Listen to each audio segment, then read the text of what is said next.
Bonsoir à toutes et à tous, soyez les bienvenus sur Twitch et sur Next Gen Auto. Ça fait tellement plaisir de vous retrouver pour Grand Prix. C'est la première de l'année, donc évidemment, bonne année, car vous nous avez pas eu tout vu pendant différentes choses et vous n'avez pas entendu parler de nous non plus, j'imagine. Bah, j'espère en tout cas que vous allez bien et que vous avez passé un joli mardi. Bonne année, voilà, c'est formidable. Allez-y, hein, faites-vous la bise. À distance, évidemment, dans le chat, allez-y, hein, soyez heureux, c'est une nouvelle année qui débute, hein, on est le 18 janvier. De toute façon, on va vous le faire jusqu'au 31, hein, donc faut pas, voilà. Soyez préparés, ça va être n'importe quoi jusqu'au 31 janvier, bien évidemment. Et donc voilà, Grand Prix, votre émission 100% Formule 1, on est sur Next Gen Auto, bien sûr, bah oui, parce que, mon cher Franck, ça continue, il n'y a pas de raison que ça s'arrête pour l'instant, Grand Prix. Eh ben oui, bonne année à tout le monde. On parle encore de 2021 en 2022, mais on va essayer de parler de plus en plus de 2022. Bah oui, la F1 ça continue. Hier, je disais à Manu, on est le 17 janvier, on est le 17 mars, parce que ça n'arrête pas de tomber, les informations. J'ai l'impression qu'il y a plus de saison. Voilà, c'est comme le réchauffement climatique, la F1, il n'y a plus de saison. Voilà, il y en a de partout. Alors, ce soir, je porte mon polo Squid Game. C'est pas en l'honneur de Dan Fallows qui va rejoindre enfin Aston Martin au mois d'avril, mais c'est chez Alpine parce qu'il n'en restera qu'un au final. Et ça devrait être Laurent Rossi.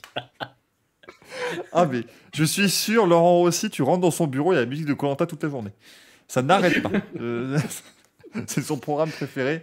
Savoir qu'effectivement, ouais, on est sur. Oui, ça marche aussi avec le film La Purge, hein, pour Alpine en ce moment. C'est incroyable ce qui s'y passe. Rassurez-vous, elle plane, bien évidemment. On en parlera justement. L'ami Manu qui est également parmi nous, avec regardez, une très très belle peinture de Fernando Alonso, hein, évidemment. Là, on est raccord. Hein. Sa meilleure période en plus. Bonsoir à tous. Effectivement, c'était une grosse semaine pour Alpine. Il y a des choses qui doivent être officialisées, on va dire, mais on a déjà pas mal de visions sur ce qui se prépare. Et effectivement, ça fait parler et ça fait s'interroger. C'est vrai que la grosse semaine chez Alpine, t'as juste Alain Prost qui leur chie dessus de manière assez forte, mais bon, peut-être à raison, qui sait. Et puis l'ami Paul qui est avec nous également ce soir, comment ça va? Salut à tous, bonsoir et bonne année à tous. Ben, ça va très bien. J'espère que le décalage est un peu mieux, mais j'ai pas l'impression. Ben, il était temps qu'on reprenne l'émission parce que moi, un mois sans Formule 1, j'en pouvais déjà plus. Je commençais à me faire en voyant des gens au feu rouge dans la ville et à m'imaginer qu'il allait y avoir un départ juste après. Je commençais à suivre les gens dans la rue en essayant de prendre l'inspiration. Donc voilà, il était temps qu'on reprenne l'émission et très heureux de vous retrouver ce soir. Et en plus que l'actualité, en effet, est bien présente. Moi, je gueule aux gens, montez le volume et rendez-vous au premier virage maintenant à chaque fois, mais bon, ils me regardent bizarrement dans la rue, que voulez-vous. Rassurez-vous, Paul est en direct, évidemment, c'est notre correspondant depuis Pékin, puisqu'il se prépare pour les Jeux Olympiques de 2022, bien entendu. Donc voilà, hein, il est simplement prêt. Swan qui me dit Paul est à l'autre bout du monde, en Belgique. Non, mais ça va quand même. Oh, c'est pas si loin, la Belgique, tout va bien. Consultant bobsleigh. Le consultant bobsleigh Next Gen Auto, parce qu'il y a une grande couverture, évidemment, sport d'hiver qui sera là cette année, parce que pourquoi pas, après tout, hein, on prend les niches là où elles se trouvent, bien évidemment, et c'est important. Dromadaire qui nous dit elle plane sociale. Ah, je sens que vous allez être taquin. Ah, je sens que le chat va être taquin avec Alpine ce soir. C'est parti pour ce soir. Et c'est pas plus mal finalement d'avoir mis ça en deuxième sujet de la soirée. On va pas tout de suite parler d'Alpine, bien évidemment. On va d'abord parler de Lewis Hamilton, parce que finalement c'est un sujet qu'on a très très peu abordé. Hein. C'est-à-dire que le gars, on parle plus de Lewis Hamilton quand il ne parle pas que quand il s'exprime. On va parler de Lewis Hamilton, contrairement à Lewis Hamilton, du coup, parce que lui, on sait pas du tout où il en est, ce qu'il fait. La dernière fois qu'on a vu Lewis Hamilton, il a mis un genou par terre. C'était simplement pour se faire anoblir. Rien de plus. C'était pas sur une grille de départ cette fois-ci, mais là, voilà, effectivement. Lewis Hamilton, alors, on va pas se le cacher, on va pas vous faire un mélodrame de 45 minutes en disant, vous savez, pour Lewis, ça sent très mauvais, il est très touché. Non, on n'a aucune info, techniquement. Enfin, en tout cas, moi, je ne sais pas, peut-être que vous avez des contacts privilégiés avec Lewis Hamilton, pas moi. Non.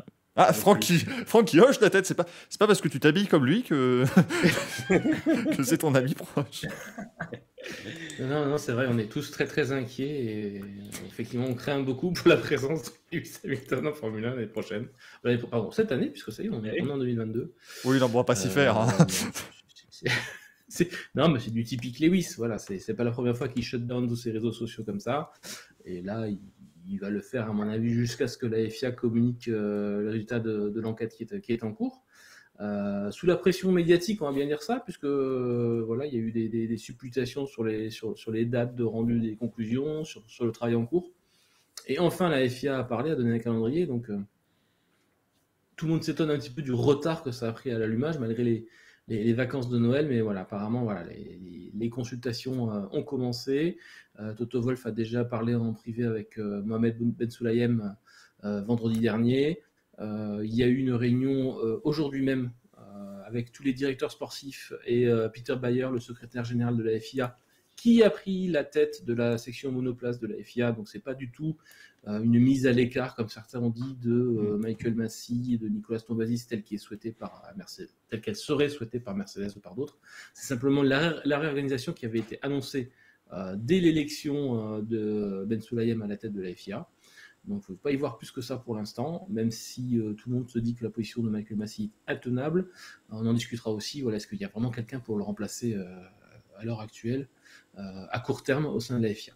Mais voilà, est-ce que Lewis Hamilton sera là en Formule 1? Je peux vous dire à 99,9% oui, il ne va pas partir comme ça sur ce genre de choses. Je ne le vois pas, je le vois beaucoup plus revanchard qu'autre chose, donc j'ai toute confiance qu'il sera là. Mais voilà, c'est sa manière à lui de montrer sa désapprobation de ce qui s'est passé à Abu Dhabi. Ça fait parler, c'est normal. Voilà, il ne peut pas laisser passer comme ça un titre de Max Verstappen qui est certes extrêmement méritant sur l'ensemble de la saison, mais qui sur le jour J, dans les conditions telles qu'elles étaient définies, aurait dû lui revenir à un tour près. C'est ça. On rappelle évidemment que bon, c'est vrai que beaucoup jugent un petit peu, oh mais il nous fait un caca nerveux, ceci, cela. Écoutez, j'aimerais bien être à votre place et louper le 8e titre de champion du monde sur des règles qui sont sorties d'un chapeau dans les derniers tours. Enfin voilà, il y a quand même beaucoup d'arguments, je pense, qui font que Lewis Hamilton n'a plus envie de s'exprimer actuellement. Comme je vous le disais, on va pas vous faire, voilà, parce que beaucoup disent « Oh mais écoutez, ça fait vendre du papier, machin, ça fait du clic ». C'est évidemment pas pour ça qu'on en parle, mais à un moment donné, quand vous avez Toto Wolff lui-même qui n'arrête pas de venir dire « Vous savez, je parle avec Lewis, il est effondré. » À un moment donné, on est obligé de traiter ça comme si c'était, voilà, c'est ça l'actu finalement. Merci Nitram pour les 300 bits, c'est incroyable, merci beaucoup. Mais donc, Louis qui le dit, ça va, il y a déjà 7 de titres. C'est vrai, de quoi il se plaint. Après tout. L'autre, il s'est emmerdé sur 22 courses, ressenti 74, et il se plaint de ne pas avoir gagné un 8e titre de champion du monde. Qu'est-ce que c'est que ça Manu, t'en penses quoi, toi, de tout ça?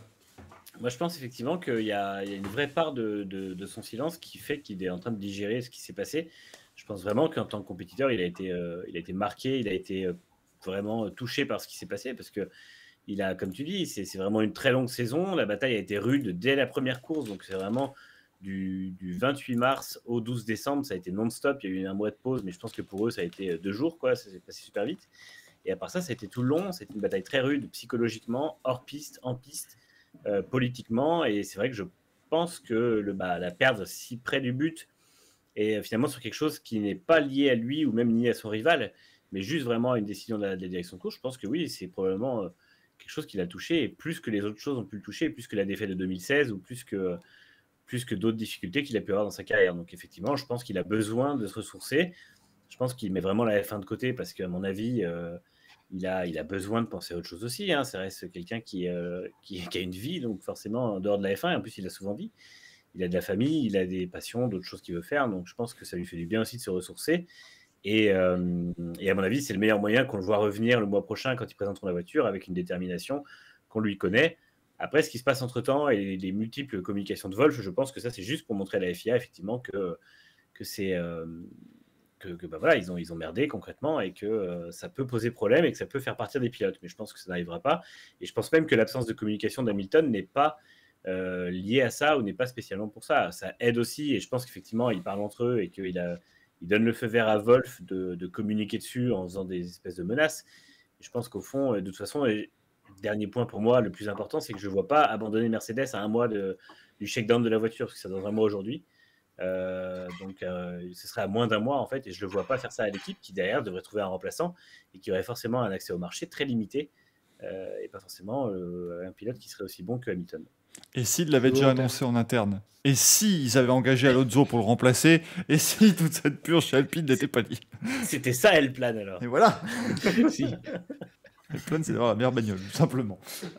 Mais alors, ce qui est très fort, je trouve, quand même, avec ce silence de Lewis Hamilton, parce que, comme tu disais, Franck, c'est pas la première fois que lui joue ça, mais il n'y a pas un paparazzi, il n'y a rien, en fait, parce que tu en parlais, Manu.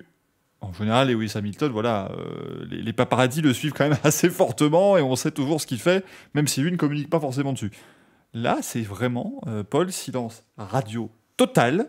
Peut-être qu'il est maintenant reclus comme dans un monastère, peut-être, je ne sais pas, peut-être qu'il il se remet, mais c'est assez étonnant. C'est sûr. Bah, après, c'est vrai que, comme vous l'avez précisé, on n'a pas forcément tenu assez compte du facteur humain. On se dit, il a déjà 7 titres. Non, un titre, tous se valent, tous ont la même importance, qu'on en ait 1, 2, 7 ou 0. Un titre est un titre et ça montre à quel point il est impliqué, à quel point il en veut encore, finalement.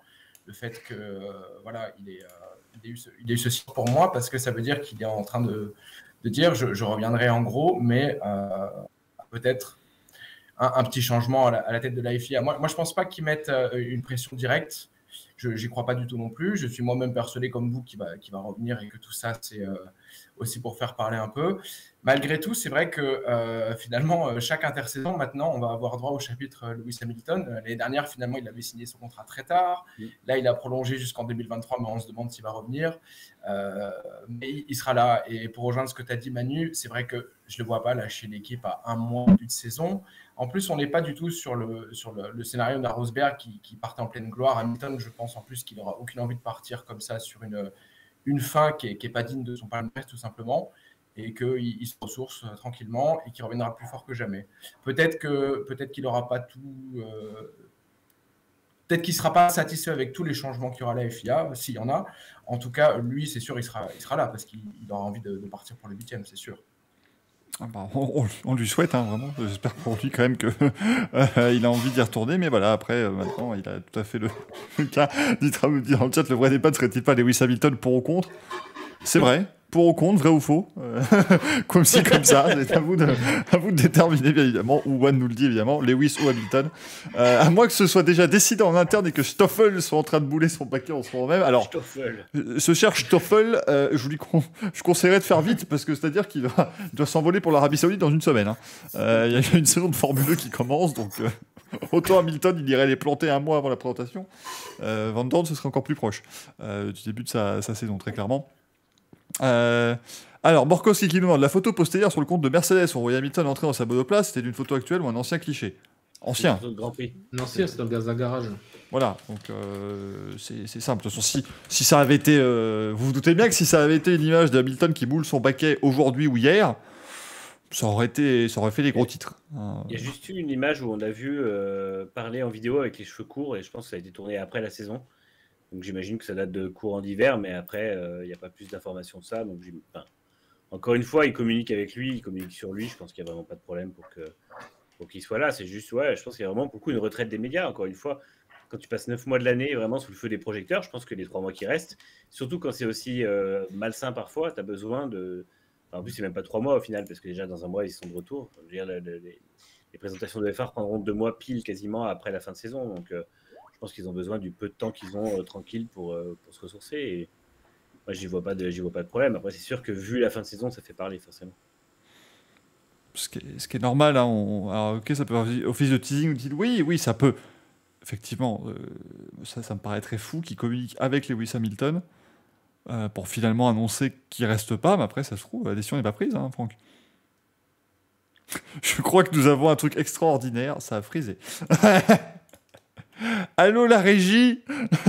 Oh mais c'est fantastique ce qui est en train de se passer. Ça n'arrête pas de rebondir. J'espère. Dites-moi si vous nous entendez encore dans le chat. En tout cas si vous m'entendez moi, hein, c'est déjà pas mal. Moi j'aime bien faire l'émission comme ça. N'hésitez pas à poser toutes vos questions. Il n'y a pas de souci. On peut largement la faire comme ça. Cette émission. Mesdames et messieurs, j'ai décidé de prendre en otage Next Gen Auto. Mes requêtes sont extrêmement simples. Je veux 1 million d'euros en petite coupure, un hélicoptère et une Renault Safrane. Déposez ça devant mon appartement et tout ira bien. Sinon, je ne rends pas le site. et j'en fais un site d'IndyCar. Et là, vous n'êtes pas prêts. Bon, blague à part, comment est-ce que je vais faire quand même pour... hop. Petite coupure de Monopoly, bien évidemment, parce que sinon, ça n'a pas d'intérêt. Donc, je peux masquer les gens sur le stream, et ils n'apparaissent plus, c'est incroyable. Mais ça n'arrête pas de rebondir. Oh mon Dieu, tout explose. Allô la régie, tout explose. Une safrane biturbo, bien évidemment. Non, mais ça après, Isildur, ils sont censés savoir. À un moment donné, s'ils savent pas, ça ne sert strictement à rien. Ça va, tout revient. Regardez, incroyable. C'est fantastique ce qui est en train de se passer. Rien compris. Ça vaut le coup d'avoir la fibre, dites donc. Tac, voilà. On-board de cuisine. Mais non, c'est plus on-board de cuisine, enfin, mesdames et messieurs. C'est Michael. Voilà, incroyable, c'est revenu, et c'était tout à fait prévu, bien évidemment. J'ai donc pris en otage votre site, si ça vous dérange pas. J'ai posé voilà, des requêtes. On va revenir dans 2 semaines, du coup, a priori, parce que tant que sa connexion... Oui.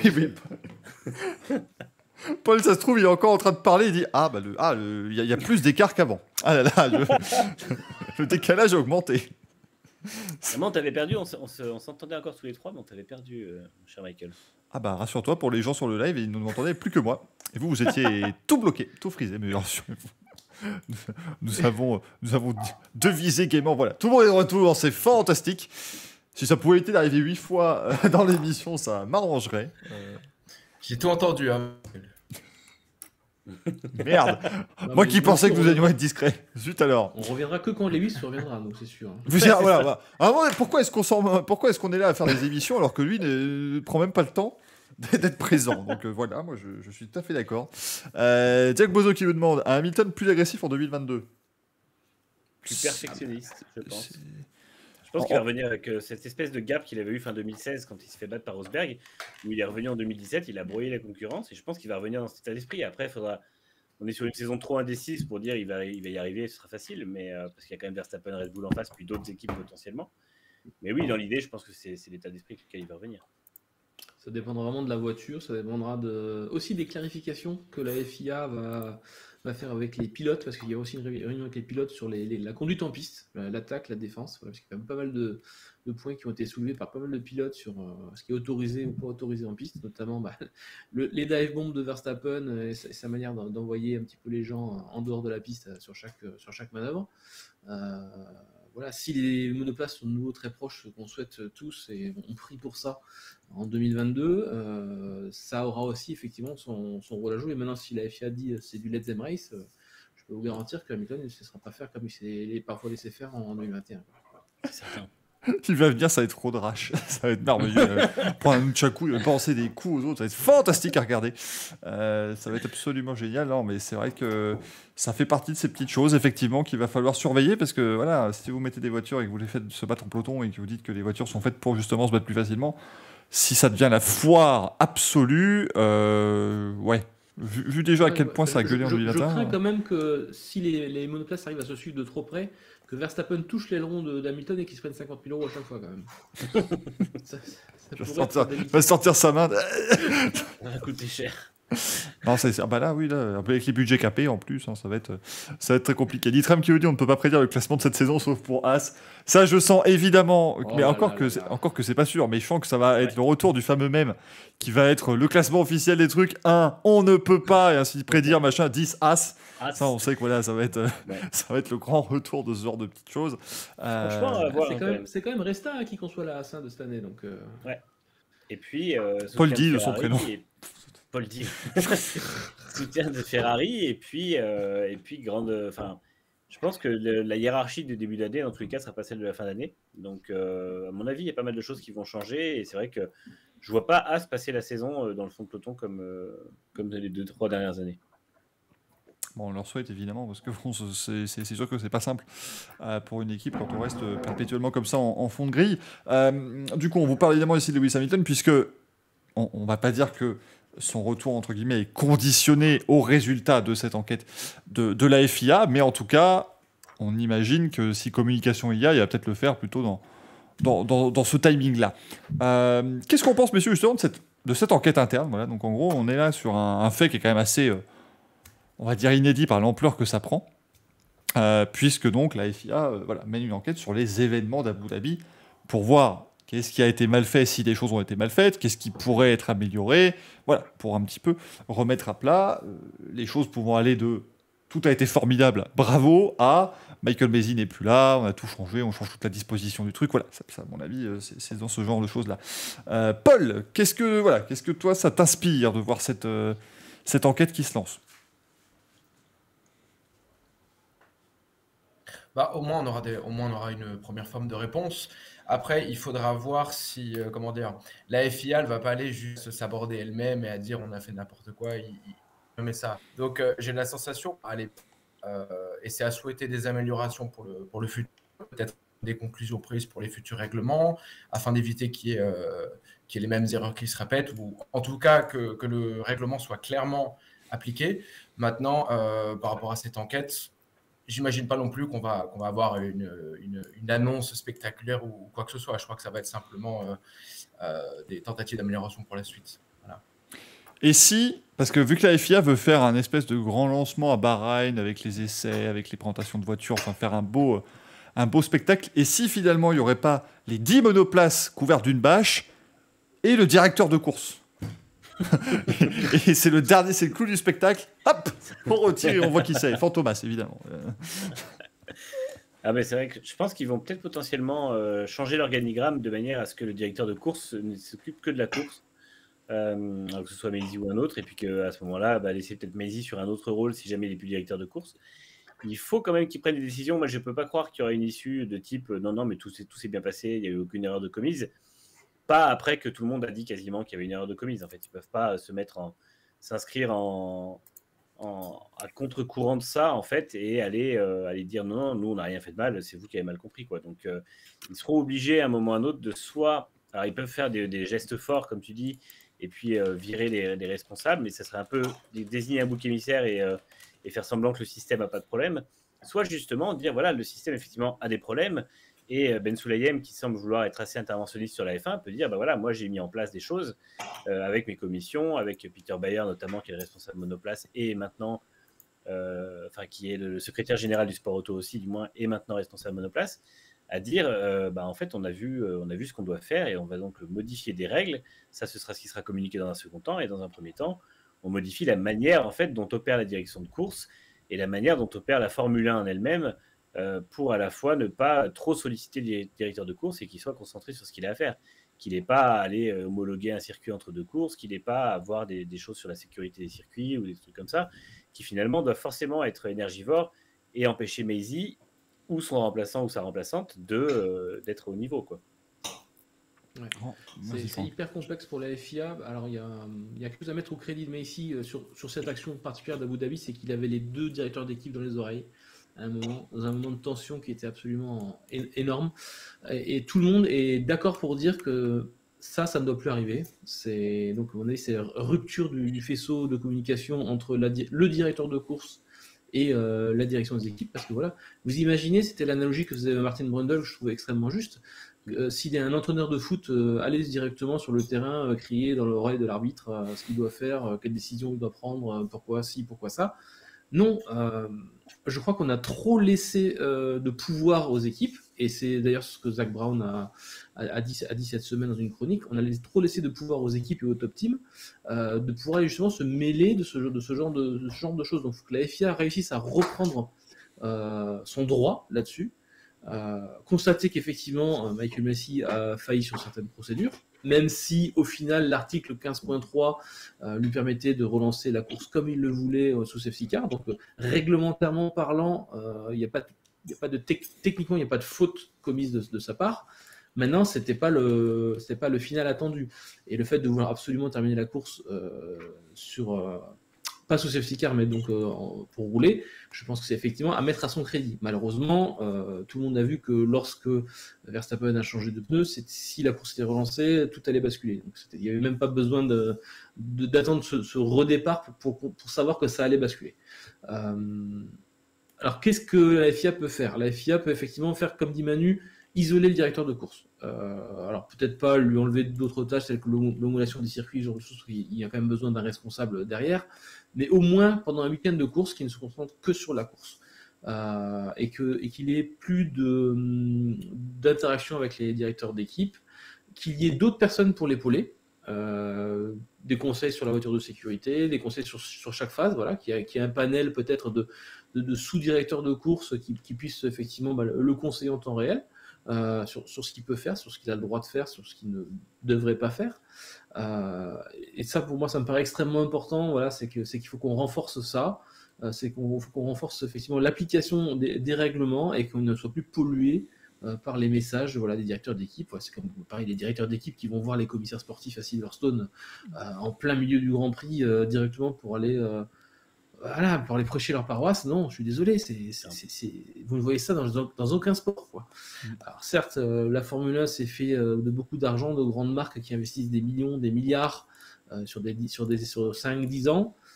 C'est pas pour ça qu'elles ont le droit d'avoir leur mot à dire sur le règlement et sur le déroulement du règlement et du sport. Voilà. Donc il faut vraiment qu'on arrive à bien séparer ça et peut-être qu'on arrivera à retrouver un certain semblant de sérénité aussi. Après, il y a effectivement beaucoup de choses à clarifier. Hein. Voilà, les constances des directions des commissaires sportifs, ça c'est pas du ressort de Michael Massey, c'est du ressort effectivement plutôt des commissaires sportifs indépendants. La constance des décisions, c'est aussi un autre volet à régler. Voilà. Donc on retrouve un peu de sérénité cette année. C'est ça, c'est clairement ce qui est le plus important parce qu'on rappelle que la saison 2021 va rester dans la mémoire. Globalement, ce fut un sacré foutoir toute l'année. Enfin voilà, c'était la cour de récré pendant 15 courses entre Red Bull et Mercedes. Donc il est temps effectivement de passer à autre chose. Tu citais Zak Brown. C'est bien fait plaisir, hein, Zak Brown, là, sur sa chronique. Enfin, c'est-à-dire que depuis qu'il arrive en F1, moi, je le voyais très, très gentil, c'est très américain. J'ai l'impression que Zak Brown, c'était un peu le motivational coach de la F1. C'est-à-dire, come on, on est les meilleurs, on va y aller. Puis soudainement, il arrive, bonjour. Tous les autres, c'est des cons. Voilà, et je vais vous expliquer pourquoi, point par point. Et puis, il y allait, comme ça, merci. Enfin, c'était assez fort de le voir comme ça. En même temps, on sait que Zak Brown, c'est pas le dernier niveau franc-parler. Hein, donc, ça montre la clarté de sa vision aussi sur la F1 et sur les sports dans lesquels il s'engage. Parce que finalement, il y a 4 ans, tout le monde disait que c'est juste un publicitaire qui voulait faire de l'argent sur McLaren. Et aujourd'hui, on voit qu'en fait, non. Le mec, c'est un directeur d'équipe, un patron d'équipe, un patron de marque. Et c'est quelqu'un qui sait exactement ce qu'il fait de son argent et de l'argent de son entreprise. Et c'est quelqu'un qui sait exactement où doit aller le sport. En fait, je pense que la F1 a tout intérêt à écouter Brand et ses commentaires qui sont super intéressants. Et qui montre encore une fois que il a probablement plus de lucidité que certains autres dirigeants de la F1 notamment. Petit mémo, si des gens de Liberty Media nous écoutent, quand on dit écouter Brown, c'est avec un O. C'est le monsieur de chez McLaren. Parce que Brown, lui, il va me dire que tout est formidable, donc c'est peut-être pas... Voilà, un peu d'autocritique ne fait jamais de mal. Bien évidemment, on salue Roger Zabel. Oui, Manu. Après, il y a juste un truc avec Michael Massey. Il ne faut pas non plus oublier quand même que sans en faire un bouc émissaire, il ne faut pas laisser passer toutes les erreurs qu'il a faites depuis 2 ans. Parce qu'il y a eu beaucoup de décisions qui ont été problématiques, des enquêtes qu'il n'a pas demandé à ouvrir au commissaire. On se rappelle notamment de certains trucs au départ cette année, avec des situations similaires, voire plus aggravantes qui ont été laissées sous silence. Il y a eu des erreurs de sécurité notamment aussi. Et des choses en fait qu'il faut quand même remettre un peu dans le droit chemin parce que on peut pas se permettre d'avoir un directeur de course qui ne soit pas au moins capable de prendre une décision similaire à celle qui a été prise avant pour le même fait. En fait, même si derrière les commissaires décident pas de la même sanction pour une raison ou une autre parce que eux ont analysé, en fait, il faut au moins que Massey soit capable de se rappeler ce qu'il a fait la dernière fois qu'il y a eu un truc qui s'est présenté et qu'il fasse la même chose, c'est-à-dire qu'il y a un accrochage à tel moment, on ouvre une enquête ou non. Et on s'y tient. Et derrière, on ne fait pas genre, en Turquie, on ouvre une enquête et on pénalise pour un accrochage sous la pluie au premier tour. Et au Mexique, on n'ouvre même pas d'enquête pour un accrochage sur le sec au premier tour. Et en plus, quand on lui demande sa raison, il dit que parce que sur le sec, c'était moins pire. Et en fait, c'est pas. Ça, c'est un exemple parmi tant d'autres, mais il y en a eu beaucoup. Et je pense que là-dessus, il doit lui, s'il reste en place, retrouver un minimum de constance et en fait, tout simplement savoir un peu plus ce qu'il fait et ce qu'il a fait auparavant. Je pense effectivement qu'on peut pas dire mieux hein, pour Michael Massey, en tout cas pour tout ce collège des commissaires. J'avais vu, c'était One, je crois, qui mettait dans le chat, qui disait de toute façon il y aura un accord secret entre la FIA et la FIA. C'est comme ça que ça va se terminer. La FIA continuera, mais avec un moteur moins puissant. C'est un peu. Moi, j'attends vraiment une clarté totale sur les décisions qui seront prises, enfin, en tout cas sur le résultat de l'enquête. Je suis pas sûr forcément qu'on aura ça. Et n'oublions pas que les décisions qui seront prises en conséquence de cette enquête, donc l'enquête, le résultat est le 3 février, Et les décisions qui sont prises en conséquence de cette enquête seront annoncées le vendredi du premier Grand Prix. Donc, c'est-à-dire qu'on aura potentiellement quelque chose, soit entre les deux séances d'essai, puisque maintenant elles sont toutes les deux l'après-midi, soit même après la deuxième, et j'y crois moyen, qui viendra nous dire, en fait, dimanche, il se passera ça, ça et ça, puisqu'il y a probablement des règles qui vont changer, notamment au niveau de la safety car. Donc Lewis arrivera samedi alors. C'est ça. Esteban Gutiérrez de faire la journée du vendredi. Et puis voilà. Mais c'est ce qui, moi, me fait dire qu'ils partent quand même sur le principe qu'ils ne changeront rien. Enfin, pour moi, parce qu'ils ont déjà des résultats préliminaires. Je veux dire, ça a commencé. Enfin, ils commencent à voir déjà un peu à quoi ça va potentiellement ressembler. Si c'est pour nous changer des règles, enfin, s'ils l'annoncent le vendredi du premier Grand Prix, c'est incroyable. C'est parce qu'il y a un conseil mondial et qu'il faut l'officialiser, mais je pense que les équipes sont au courant avant. Ouais, ils auront le truc voilà. Beaucoup plus clair. À mon avis, la communication entre les équipes, la F1 et la FIA est très, très ouverte. Je pense que tout le monde sera au courant bien avant nous. Oui, c'est dès la commission F1 que tout le monde sera au courant effectivement de ce qui se passera, y compris pour un éventuel remplacement de Michael Masi. Si on aborde juste le sujet 2 minutes, parce que je pense qu'on ne peut pas faire beaucoup plus que ça, c'est qu'il y a très peu de gens qui ont son expérience. Voilà, il a quand même été formé sous Charlie Whiting, donc il a quand même vu pendant un bon bout de temps ce qui se passait dans ce milieu-là. Il a pris le rôle, effectivement, voilà, comme on le sait, Charlie Whiting qui est décédé en allant à Melbourne. Voilà, donc il fallait le remplacer effectivement au pied levé. Il n'y a pas beaucoup aujourd'hui de directeurs sportifs, je dis directeur sportif, en fait c'est déjà un lapsus parce que directeur de course capable de prendre la relève. Il y a 2 noms qui sont revenus dans les rumeurs là ces derniers jours. C'est Scott Elkins qui est le directeur de course de la Formule E. Vu ce qui s'est passé en Formule 1 la dernière saison, je ne suis pas certain que la Formule 1 ait intérêt à aller chercher du côté d'Elkins, sinon je pense qu'on ajoutera une dimension encore un peu plus dramatique à la Formule 1. Et l'autre, par contre, notre nom qui ferait un peu consensus, si vraiment les équipes veulent la tête de Messi, c'est Steve Nielsen. Steve Nielsen qui a été longtemps effectivement directeur sportif de plusieurs équipes en Formule 1, dernièrement je crois Toro Rosso, avant de passer donc chez Liberty Media. Donc actuellement voilà en charge de tout ça, et c'est quelqu'un de très apprécié dans le paddock. Maintenant il faut ingurgiter 180 pages de règlement sportif, connaître ça au pied de la lettre dès le premier Grand Prix à Bahreïn. Voilà, donc c'est vraiment pas évident du tout quoi. Même s'il y a des commissaires sportifs, même s'il y a pas mal de choses, il faut quand même quelqu'un qui connaisse sur le bout des doigts le règlement. Et à l'heure actuelle, Michael Masi, c'est peut-être c'est le pis-aller, quoi, on va dire. On n'a pas d'autre choix, je pense. Ouais, c'est le moins pire, quoi, finalement. Ça, c'est le choix le plus simple. Ce qui nous propose Cyril Abitboul. Alors là, par contre, je veux qu'il y ait encore les communications avec les équipes. Parce que du coup, t'as Red Bull qui est... Oh, allez, ça plaît. Yes, so you have to be very careful with what you are saying, because you know the regulation is what it is, so we are watching. Enfin, ce serait moi, je plaiderais pour que ça reste. Flavio, this is Cyril Abitboul. Cyril Abitboul, and voilà, good job and good luck. On me propose Flavio Briatore. Bonne idée. Oh, ce serait formidable. Moi, j'aimerais beaucoup. Jacques Villeneuve, on nous dit aussi. Lucas Di Grassi. Pourquoi pas la directrice de course de la F2 et de la F3? Mais qu'est-ce que c'est que ces idées qu'est-ce que c'est que ces propositions sérieuses là dans le chat? Enfin, arrêtez, s'il vous plaît. Ah ouais, c'est vrai qu'en plus, elle a fait commissaire de course pour un Grand Prix il n'y a pas longtemps. Donc, c'était une première incursion dans le monde de la F1, vraiment en termes de commissaire en tout cas. Puis elle connaît très bien la F1. Donc, elle, potentiellement, aurait la connaissance du règlement. Et son nom, ça n'a pas été cité, mais c'est vrai que forcément, c'est un choix un minimum logique, puisque quand tu gères la F2 et la F3, tu roules, enfin, tu es tout le temps dans le paddock F1. Donc, forcément, c'est quelqu'un qui aurait en tout cas les capacités après à voir ce qu'ils décideront. Ça va aussi vraiment dépendre si tu es isolé des pressions externes, comme on disait. Si tu n'as plus le directeur d'équipe dans la radio à gauche et à droite, tu peux effectivement envisager quelqu'un de plus technicien, entre guillemets, et qui est vraiment là pour appliquer le règlement, et rien de plus, quoi. Il y a Rally 50 qui propose Michael Duforest. Tout à fait. Alors là, je peux te dire. Alors par contre, là, je peux te dire qu'ils vont souffrir. C'est Alpine qui va être content. Alpine va faire que les doublés. Alors les autres, je peux te dire que ça va être compliqué. Julian Palmer, on dit. En vrai, Julian Palmer, vu ses analyses sur F1 TV, je me dis que le mec pourrait faire le travail. Analyse sur les faits de course. Ouais. Maintenant, il est trop occupé à faire des. Je vote Michael Duforest, moi. Moi, je parce que sinon, les safety cars sortiront que pour Fernando Alonso, Remember 2008, tout ça, machin. 13e tour, le truc improbable. Je vois Alonso qui rentre au stand. Hey, safety car, il y a un débris. C'est dangereux. Il y a un débris qui rège en pointant Je une vais, hache. je vais juste rebondir sur ce que disait Franck. Je, je suis désolé pour le décalage encore une fois. Juste pour rebondir sur ce que disait Franck par rapport à Maisie. C'est vrai que le problème, si on le vire, on sait ce qu'on perd, on va pas forcément savoir ce qu'on gagne. Et je suis d'accord avec toi, il vaut mieux peut-être avoir quelqu'un qui a certes fait des erreurs, peut-être beaucoup, mais qui a l'avantage d'avoir l'expérience et peut-être justement en étant mieux entouré, en ayant un règlement qui est peut-être corrigé et revu.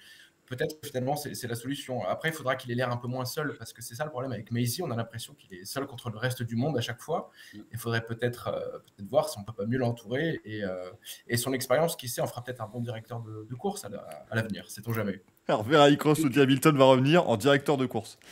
C'est son nouveau rôle. Non, Paul dit un truc super intéressant, c'est qu'apparemment, pour du règlement sportif, c'est qu'il aurait dû normalement être réécrit pour cette année, totalement, refondu totalement. Ça a été reporté d'1 an parce que voilà, il y a eu Covid, il y a eu pas mal de choses, il y a eu beaucoup d'autres chantiers, mais normalement, le règlement sportif de la F1 aurait dû être remis à zéro, remis à plat, réécrit totalement pour 2022, dans le but d'en enlever au moins la bonne moitié des pages. On s'est repassé de 180 pages à 90. Ça a été reporté à 2023. Bon, bah, je pense que cette année, si Michael Massey reste, je pense qu'on va le coller dans un coin aussi, entre deux grands prix, à réécrire complètement le règlement sportif pour le simplifier, quoi. J'ai l'impression quand même, si je peux me permettre, que le Covid est devenu une excellente excuse pour les procrastinateurs. Hein. C'est-à-dire que, non, mais vous comprenez, je reporte parce que Covid, hein, c'est compliqué. Non, je crois que c'est juste qu'ils ne voulaient pas faire un nouveau règlement sportif en même temps qu'un nouveau règlement technique. Ils se sont dit que c'était un peu too much de faire les deux en même temps. Mais c'est vrai que dans tous les cas, il faudra y venir aussi. Ce qui est normal, puisqu'on rappelle qu'à la base, ils ont quand même créé un règlement sportif il y a maintenant longtemps et ils n'ont fait que l'amender. Mais donc tu rajoutes des trucs à chaque fois et tu rajoutes. Et à la fin, ça fait un truc qui peut effectivement aussi devenir très alambiqué et se retrouver avec des situations comme à Abu Dhabi où globalement on a l'impression qu'il y a des articles qui se contredisent, machin tout, mais c'est peut-être simplement parce qu'ils ont été rajoutés. Bah, du coup, ça fait que c'est assez compliqué. On nous propose du Jackie X dans le chat, on continue bien évidemment. Yes, Verstappen, mais oui, c'est peut-être le seul qui serait plus partial que moi. Jackie Stewart aussi, qui n'aime pas trop Lewis Hamilton. C'est vrai. Non, mais... Oui, mais Jackie Stewart, j'ai l'impression que souvent, il n'y a pas beaucoup de monde qui l'aime non plus. Souvent, il y a des petites prises de parole qui sont là, qui disent bon, d'accord, bah, écoutez, c'est compliqué, quoi. Instant, c'était à Imola, oui, où Raikkonen était. Oui, il y a le fameux cas où, écoutez, oui, mais le règlement est écrit comme ça, mais on reconnaît que c'est con, mais en même temps, c'est écrit. Enfin, voilà, c'est des trucs assez compliqués, hein, bien évidemment. Et donc, c'est clair que, comme tu dis, 20 ans ou 25 ans, je crois, le dernier réécrit du règlement. C'est que des articles qui ont été rajoutés. Il y a forcément des contradictions, quoi. Si au bout d'un moment, l'article 15.3, justement, comme tu dis, permet au directeur de course de faire ce qu'il veut de la safety car, autant virer tout le reste des articles sur l'article 48.1, .2 et compagnie, quoi. Mais c'est peut-être ça, en fait, la réécriture. Il faut juste enlever des trucs qui ne servent à rien. Et puis, on va se rendre compte que le règlement fait 4 pages. Non, après c'est comme un bouquin. Ta première page, juste marqué règlement sportif de la Formule 1. T'as remarqué ça avec le nom de l'éditeur en dessous. La première page, le directeur de course fait ce qu'il veut. Et fin, voilà, avec un glossaire. C'est le programme d'Éric Zemmour, quoi. Oh, elle va être bien cette année de Grand Prix, je vous le dis. Enfin, elle va être bien cette année, ce mois de janvier, parce qu'on va sauter à un moment donné, mais ça va être sympa. Dans l'actualité, on met l'IA d'AWS qui fait les graphes en reste directeur. Un truc qui devient improbable. À voir ce que ça va donner. Mais effectivement, voilà, il devrait y avoir quand même au moins des petites modifications, des petits changements, ne serait-ce qu'à la marge, parce que ça fait tellement parler de soi. C'est-à-dire que moi, j'oublie facilement que Max Verstappen est champion du monde. Hein. Ça m'est complètement passé à côté. Par contre, le fait que Lewis Hamilton ne soit pas là, ça reste... C'est toujours un peu ce qu'on disait en fin de saison, c'est qu'au final, on disait oui, le pire qui pourrait arriver, ce serait que ce soit un accrochage et tout ça. Et après, on avait dit non, le pire qui pourrait arriver, ce soit une erreur. Et finalement, c'est ce qui s'est passé, en fait. Et on voit que ça cannibalise totalement le débat. On n'a plus de débat sportif. Enfin, il y a toujours des débats vite faits, mais concrètement, Verstappen est un champion qui est légitime. Hamilton aurait fait un champion légitime aussi parce qu'il a quand même fait une super saison. Et puis derrière, on a juste ce débat-là de pourquoi on en est arrivé à ce que le championnat joue là-dessus. Donc, c'est vrai que le problème, c'est que la FIA a vraiment intérêt à être super transparente parce qu'en plus, les gens se disent oui, de toute façon, ils ont fait en sorte avec telle ou telle décision qu'ils arrivent à égalité. Ils ont fait en sorte que ça se joue au dernier tour en ne pénalisant pas Verstappen au début de course ou ni Hamilton, etc. Donc, c'est tellement flou en fait que ça implique des suspicions qu'il ne devrait pas y avoir parce que à aucun moment la F1 a voulu faire un complot ou quoi que ce soit. En fait, c'est juste, comme je l'ai souvent dit, c'est juste de l'incompétence, c'est pas la volonté de faire gagner quelqu'un. Il y a vraiment eu des fautes de commises en fait, tout simplement. Et sans forcément savoir ce qui va se passer non plus, ce qui va se dire en coulisses, parce qu'on ne saura pas tout, soyons clairs, il y a beaucoup de choses qui vont se dire et on ne saura pas du tout. Il y a une réunion qui est prévue aussi avec les pilotes une fois que les directeurs sportifs sont passés aujourd'hui. Il y a une réunion qui est prévue avec les pilotes, tous les pilotes, y compris Lewis Hamilton, qui devrait être présent aussi en visio. J'espère vraiment que Michael Massey sera présent à cette réunion et qu'il pourra s'expliquer aussi de vive voix face à Lewis Hamilton, si ça n'a pas déjà été fait par un coup de téléphone ou autre, je pense pas, puisque Messi, comme Hamilton, est resté aux abonnés absents de toute déclaration suite à Abu Dhabi, alors que normalement, je vous rappelle qu'il fait toujours un petit débriefing de fin de course avec les médias le dimanche soir pour expliquer pourquoi telle pénalité, telle décision et autre. Là, il n'y a strictement rien eu du tout. Et comme pour Lewis Hamilton, on n'a pas eu d'explication sur ses choix. Donc, voilà. Donc il va devoir ces explications-là aux pilotes, à la FIA. Et bon, je pense pas qu'on aura un écho dans la presse de ce qui va se dire, mais j'espère au moins qu'il sera présent à cette réunion avec les pilotes. Comme je l'ai vu passer dans le chat, c'était que je retrouve. C'était Bruno qui nous le dit. S'il reste, à la moindre polémique, au moindre petit truc de travers, ça va devenir intenable. Je suis convaincu que ça arrivera des bails en plus, parce qu'il y aura forcément quelqu'un qui va bouffer une limite de piste ou un truc comme ça. Je suis assez d'accord. Tout ce qui va se passer en piste va être scruté juste pour ça et pas pour ce qui se passe en piste. Et en fait, ça risque de vraiment prendre le pas sur le sportif comme ça le fait en ce moment pendant l'intersaison. Donc, c'est pour ça que je suis assez d'accord avec Bruno pour le coup. Je pense que c'est pas une décision viable. C'est pour ça que moi, si c'est pas les pilotes, ça sera les fans. C'est ça. C'est que même si effectivement, comme tu le disais, Paul, on sait ce qu'on perd, pas ce qu'on gagne. Moi, personnellement, je ne vois absolument pas comment Michael Massey peut rester le directeur de course de la Formule 1 pour toutes les raisons qu'on vient de citer et qu'on vient d'évoquer. Parce que c'est absolument pas possible. Imaginez ne serait-ce qu'une situation façon Canada 2019. C'est la 5e guerre mondiale. On saute la 3e et la 4e directement. C'est plus possible. Donc c'est le genre de choses où ça va quand même être une position difficilement tenable, à mon avis, pour la FIA. Et il va falloir prendre des décisions. On va voir évidemment ce que ça a donné. Hussein qui dit Messi viré, ça va faire bizarre. Pour moi, la solution est qu'il parte de lui-même. Non, mais après, il peut être licencié d'un commun accord. Hein, il nous quitte, voilà. Mais rassurez-vous, en bons termes. Mais il n'a pas eu le choix. Mais c'est sa décision. La question qu'on nous pose, c'est qui pense que Massey sera encore là? Est-ce que vous pensez justement que Massey sera encore directeur de course en 2022 ou est-ce que vous pensez que ce sera quand même un fusible qui va faire sauter? Pour moi, ils n'ont pas le choix. Comme je viens de le dire, pour moi, ils peuvent pas continuer avec ils auraient quelqu'un dans le tiroir, je dirais pareil. Mais le souci, pour moi, c'est qu'ils ont personne dans le tiroir. Donc, je suis pas aussi certain que toi. Vas-y, Paul.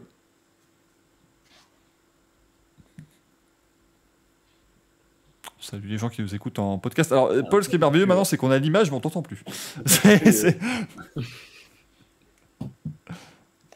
Il y avait moins de décalage, mais on ne t'entend plus. Ça devrait être mieux maintenant que j'ai activé le micro. Excusez-moi. Ah oui, effectivement, ça peut être quelque chose de pas mal. J'allais dire... En effet, c'est mieux. Non, j'allais dire à peu près la même chose que Franck. Encore une fois, on a vu des choses plus incohérentes en Formule 1 par le passé. Je suis d'accord avec tout ce que vous avez dit. Il est dans une position intenable. Ça va être difficile. Mais en attendant d'avoir vraiment quelqu'un de compétent un jour pour le remplacer, ce ne serait pas complètement surprenant non plus qu'il soit sur la grille à Bahreïn. Après, c'est clair qu'à la moindre décision un peu douteuse, un peu polémique, ça va être compliqué. Ça, c'est sûr. C'est clair. Il y a PM qui nous demande est-ce que c'est pas lui qui s'occupait du visa de Djokovic. La violence, mais quand tu regardes le feuilleton, tu te dis oui. C'est Abu Dhabi, mais avec un visa et un joueur de tennis. Voilà, c'était à peu près la même chose parce que. On peut imaginer aussi une solution intermédiaire qui serait que Messi reste pour le début de la saison, le temps de former quelqu'un et que cette personne-là prenne son relais au bout de quelques courses. Alors après, est-ce que j'ai vraiment envie que ce soit Michael Massey qui forme son successeur? Je suis pas certain. Non, mais... Ouais. Moi, j'ai tendance à penser qu'ils ont quand même quelqu'un pour le remplacer et qu'en fait, ils feront ce qu'ils avaient fait après Whiting, ils mettront quelqu'un en période d'essai. En gros, ça se passe bien, ça se passe bien, ça se passe pas, on le vire et on prend quelqu'un d'autre encore. Jean Ils auront Todt. le temps. Il connaît le règlement sur le bout des doigts. Ah bah oui. J'aime bien, j'entends, Ouais. tu sais, il part de la F1 en disant, vous savez, il y a d'autres choses dans la vie. Il faut Qui a les volé explorer. Napoléon Qui Le a directeur de volé course de Napoléon la Formule 1. Ça, c'est ça. Ce coup-ci, c'est pas les directeurs de course qui iront appeler Todd, c'est lui qui passera dans les stands pour commencer à gueuler sur des équipes. Il va y avoir une voiture qu'il aime bien, il va se rapprocher à l'intérieur, il va dire, eh oh, let him pass, hein, thank you. On va repartir. Sinon, ça. la FIA peut faire un triplé et recruter Butkowski qui vient de chez eux, recruter Prost et Abitbull, et comme ça, ils reforment le trio Renault F1 Voilà. et ils en font un trio de directeurs. Ah non, non, non. Elle Non, plane. parce que on va en parler, c'est une très bonne transition. Mais non, non, ah non. Merci. Moi qui suis pour Elplan, bah non, c'est parce que si on met les trois là, les Alpines vont être disqualifiés tout le temps, enfin, ça va être insoutenable. Moi, je Pas peux faux. pas. Bon, bah, quoi, toi avec toi, alors comme ça équilibrera. Le truc horrible, les trois vont être là à dire, mais ça reste. Écoutez, ça reste Fernando Alonso, messieurs, un Je le petit trouve peu un peu de. extrême. Petit peu de retenue. Est-ce qu'il faut vraiment le disqualifier de l'ensemble de la saison parce qu'il a mis son poing dans la gueule d'un adversaire? Non.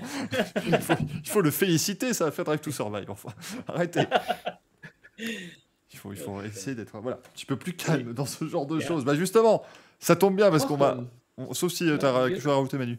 Non, juste pour finir, c'était dans le chat, on dit qu'il faut un directeur de course de la Formule 1. Je rappelle quand même que le directeur de course de la Formule 1, c'est la personne, enfin en tout cas, qui a appliqué le règlement, qui a fait disqualifier plus de la moitié du peloton pour des histoires de consommation à Valence l'an dernier. Donc je sais pas si c'est une bonne idée d'amener quelqu'un qui. Après, bon, je pense que c'est le règlement qui joue à ça aussi, mais. Ah bah Manu, d'un autre côté, nous on s'était plaint ouvertement quand Michael Masi avait dit à McLaren si je le pénalise lui, je pénalise la moitié du peloton. Il n'y aurait c'est pas vrai. eu d'état d'âme avec Très Scott juste. Elkins, parce que Scott Elkins, c'est pas rigolo. Hein.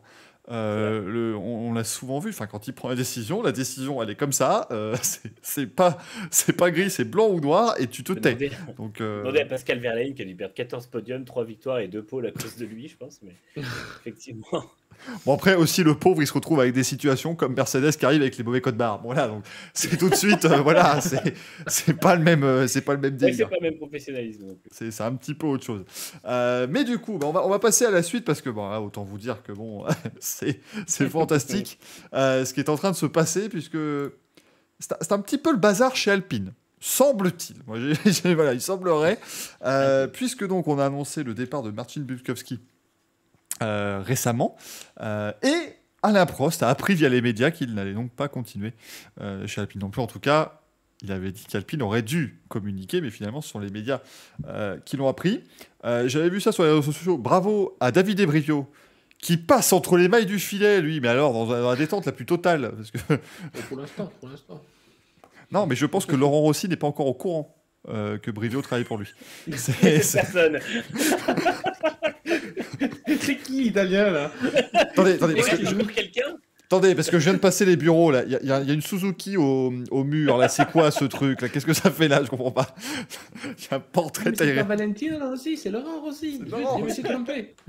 Oh, bah, je m'en vais, pardon. Il va regarder les dates d'embauche. En fait, tous ceux qui ont été embauchés à l'époque où c'était à Bitbull, ils vont se faire virer avant lui. Tu vois. David Ebrivio. David Ebrivio, je comprends pas. C'est pas moi qui l'ai recruté. lui. Je n'ai jamais vu cette personne. Parce que, effectivement, bon voilà, David Ebrivio, on vous rappelle, pour vous qui gérez quand même un site sur la Formule 1, on a plus eu affaire à des déclarations de David Ebrivio sur la moto que sur la Formule 1 en Je pense que la 2021. dernière fois que Laurent Rossi a vu Brivio, c'était à la télé quand il était sur un Grand Prix MotoGP, justement. Parce que franchement. La Valence, Brivio, il a fait le même avec DiCaprio qui est comme ça, qui dit, je le connais. Il travaille pour moi normalement. Brivio, les seules déclarations qu'on avait, c'était dans le communiqué de presse officiel d'Alpine le samedi. Parce que quand il y a un bon résultat, un mauvais résultat, le dimanche c'est Rossi et le vendredi c'est Perman. Et c'est les seules déclarations qu'on a eues. Je pense qu'on a dû un peu cadenasser cette personne, qui n'a pas eu d'interview de lui nulle part. Je n'ai vu aucune interview de Brivio pendant la saison nulle part sur ce qu'il faisait chez Alpine.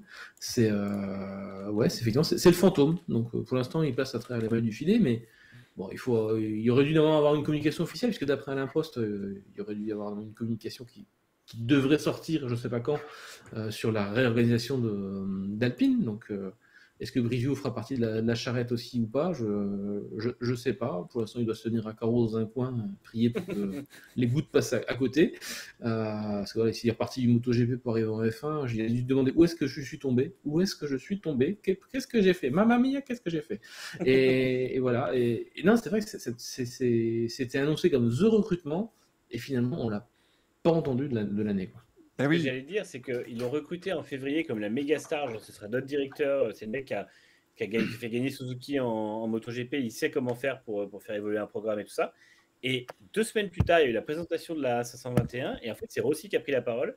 Et de ce jour-là, on n'a plus vu Brivio. Il a été, ouais, comme tu dis, quasiment mis au placard, quoi. Alors que c'était vraiment totalement en contradiction. Et en fait, on dirait qu'au moment où Rossi a pris un peu la main, parce que on sait que l'hiver a été géré un peu par Demeo avec justement tout ce qu'ils appelaient la Renaulution et puis le fait que Alpine est vraiment en sport auto. Et du moment où Rossi a pris les devants, en fait, on a l'impression qu'il a finalement décidé de ne pas laisser d'héritage à Pitbull, en fait. Et du coup, tout ce qui a été fait avant qu'il arrive lui et avant qu'il prenne vraiment la main, on dirait qu'il veut le détricoter et puis le refaire à sa sauce, quoi. Alors après, c'est une lutte de pouvoir. On a compris ce matin, en fait, c'est Prost qui a dénoncé Rossi, qui veut prendre la vedette, qui veut être the méga star de l'équipe, et je pense que c'est pour ça qu'on n'a pas entendu Brivio de l'année. Voilà, Prost l'a dénoncé ouvertement et publiquement, voilà, il dit attention sur cette personne-là, le PDG d'Alpine Cars, qui normalement est censé quand même s'occuper plutôt de la marque automobile que de l'équipe de F1. Voilà, normalement, en toute logique, voilà, Post nous demande, mais c'est quoi le rôle de Rossi chez Alpine? Président d'Alpine. C'est ça. The méga big boss. Il fait tout. Il fait le café. Le catering, voilà, c'est ça. Il change les pneus, il change les. Voilà, il fait tout. Et d'un côté, ce que je comprends. Rossi, Valentino Rossi, Laurent Rossi, il y a plein de Rossi partout. Là, il chante, fait de la moto. Mais en fait, ce que je comprends pas, c'est que si tu décides de dire, voilà, en gros, Alpine, c'est mon empire et je serai le seul à la tête, tu recrutes pas un mec comme Zafnauer, parce que Zafnauer prend de la place. Zafnauer a des idées de management qui sont hyper arrêtées. Et je pense que s'il le recrute, c'est qu'il sait aussi qu'il a besoin de quelqu'un quand même à la tête de l'équipe de F1, et en tout cas dans l'opérationnel. Donc moi, j'y vois plutôt vraiment un problème où il voulait juste plus l'ancien organigramme, quoi, tout simplement. Attention Manu, non, les rumeurs d'arrivée de Zafnauer ne sont qu'un ramassis d'idioties sur des spéculations infondées. Cette personne très fiable a démenti. Voilà, on rappelle que le jour où Otmar Zafnauer a démenti cela, c'était donc le jour où il a signé son contrat Alpine, très certainement. Prost lui-même annonce l'arrivée plus ou moins entre lignes de Zafnauer dans les jours qui viennent, puisqu'il a lui-même confié à l'équipe. Voilà. Après tout, il se fait virer comme ça, comme un malpropre, sans respect, comme il le dit. Il a tout à fait raison là-dessus. Je suis vraiment très déçu de la manière dont ça a été fait. Voilà. Après, Prost a aussi eu sa part de gloire. Voilà. Il y en a beaucoup qui m'ont dit c'est bien, Prost reproche à Rossi ce que les propres employés de Prost Grand Prix reprochaient à Alain Prost. Voilà, donc faut pas l'oublier non plus. Hein. Alain Prost a aussi eu un petit peu son ego très très centré sur lui-même par le passé. Donc est-ce que tout ce qu'il dit est à prendre pour argent comptant? Il y a toujours un côté pile, un côté face, mais comme on l'a vu avec Manu, comme il l'a dit, c'est qu'effectivement Brivio n'a rien dit. Alan Permanent, parce que permanent peut-être, on ne sait pas s'il va rester. Pareil, on l'a beaucoup moins entendu. Pas mal. Mais voilà, est-ce que Alan Permanent restera là encore? À voir aussi. Voilà, mais bon, je pense qu'il y a vraiment un fond de vérité sur le fait que Rossi veut prendre toute la place. Si Rossi recrute bien Zafnauer, effectivement, comme tu dis Manu, je m'attends à des. Alors, où c'est un choix, voilà, c'est le choix de Rossi, c'est Zafnauer qui arrive et du coup, il n'y a pas de souci, c'est Zaf qui gère les affaires. Soit Rossi fait un peu comme le père Stroll chez Aston. Zaf s'occupe de la petite cuisine, voilà, et le reste c'est Laurence, Stroll ou Rossi qui parle, quoi. Honnêtement, je pense que si c'est la vision de Laurent Rossi, parce que donc globalement tous ces propos viennent d'une interview qu'a fait Alain Prost, qu'a donné Alain Prost au journal L'Équipe. Et aussi à son post Instagram qui a été extraordinaire hier. Enfin, après, il échangeait en plus avec les gens, c'était formidable. T'as quand même des gens qui ont commencé à discuter avec un quadruple champion du monde de Formule 1 de sa tambouille interne. C'était merveilleux. Mais en fait, Otmar Zafnauer est peut-être justement la personne impeccable, parce qu'on vous rappelle, il était avec Vijay Mallya au début, donc bras droit de Vijay Mallya, mais donc toujours sous cette grande autorité. Et pareil avec Lawrence Stroll. Donc finalement, c'est peut-être quelqu'un qui marche très bien dans ce genre d'ambiance, Manu. Ah, c'est vrai, Zafnauer, c'est vraiment ce qu'on appelle le go-to guy, c'est-à-dire c'est le mec qu'on envoie au front, et puis on sait que le président ou le PDG ou propriétaire sait que Zafnauer est là justement pour défendre ses intérêts et il sait gérer toute une équipe. C'est-à-dire que Zafnauer a quand même fait des miracles, et ça on ne peut pas lui enlever, avec une équipe Force India qui était à l'agonie au niveau du budget. Il a réussi à recruter les bonnes personnes pour développer une voiture qui avait un châssis qui avait 3-4 ans. Il ne faut pas oublier qu'en 2017, au moment où il y a la nouvelle réglementation de la F1 avec les voitures plus larges et les nouveaux pneus, ils ont un châssis qui date de début 2015 et ils finissent 4e du championnat. C'est vraiment phénoménal. Et avec un budget en plus qui était à la rue, puisque l'année d'après, ils font faillite. Donc vraiment, on ne peut pas nier que Zafnauer, au-delà de tout ce qu'il a, on peut ne pas apprécier sa communication, on peut effectivement douter de ce qu'il dit des fois. Il y a des choses qui ne vont pas, mais par contre, c'est quand même un vrai leader d'équipe, et surtout, c'est quelqu'un qui va effectivement savoir exactement comment partager les ressources. Les équipes ont cette année 140 millions à partager, pas plus. Et je pense que s'il y a quelqu'un qui sait gérer un budget, c'est bien lui. De plus, moi je pense que c'est pas un problème en fait de changer d'organigramme. On en parlait ce matin justement. Je disais, Mercedes a recruté Toto Wolff en 2013, au moment où tout le monde a dit c'est n'importe quoi. L'équipe semble enfin retrouver de la stabilité. Il faut réussir à justement développer. Ils ont recruté Wolff, tout le monde a dit ça va se planter. On a vu où c'est allé. Je pense que entre la préparation d'un projet, celle qui a été faite vraiment avec l'ancien organigramme Alpine, et l'exécution d'un projet sous un nouveau règlement et tout ça, c'est pas étonnant de changer d'organigramme. Et je pense que Prost, on sait que, enfin moi, de ce que j'entendais, de ce que je voyais, de ce que je lisais, il avait l'air de bien s'entendre avec Butkowski. Je pense aussi que Prost a eu du mal à comprendre le départ de certaines personnes, et je pense qu'il en tient rigueur à Rossi. Et c'est aussi pour ça qu'il a refusé la place. Derrière, on a pour l'instant que la version de Prost. Et finalement, peut-être que Rossi a juste prévu de faire un grand remaniement qui ne plaît pas parce que Butkowski sort, Prost part et tout ça. Et effectivement, Butkowski n'avait pas l'air content non plus. Mais malheureusement, je pense que c'est peut-être juste une évolution naturelle de l'équipe. Et je ne pense pas que tout ce je vois beaucoup de gens qui disent le plan, finalement, ça ne va pas aller loin. Si, en fait, ça peut aller loin parce que ça peut justement faire entrer l'équipe dans une nouvelle phase au moment où on démarre une nouvelle phase de la F1. Donc en soi, ça ne me paraît pas être la mauvaise idée, et Zafnauer me semble être une bonne recrue pour ça, s'il n'y a pas ce conflit d'intérêts et si Rossi n'a pas l'ego que Prost lui prête. Surtout si Zafnauer a El Plan de la Merco avec lui. Hein. Ça va être la Mercedes bleue, il y aura la Mercedes verte. Commencer à faire un arc-en-ciel de Mercedes, ça va être We Race as One Mercedes. Il y aura juste des Mercedes, ça va être comme Ducati en MotoGP. Chris qui nous demande quel était le vrai rôle de Prost. Il était directeur non exécutif. Donc en gros, c'était le rôle qu'avait le regretté Niki Lauda chez Mercedes, avec moins d'interventionnisme.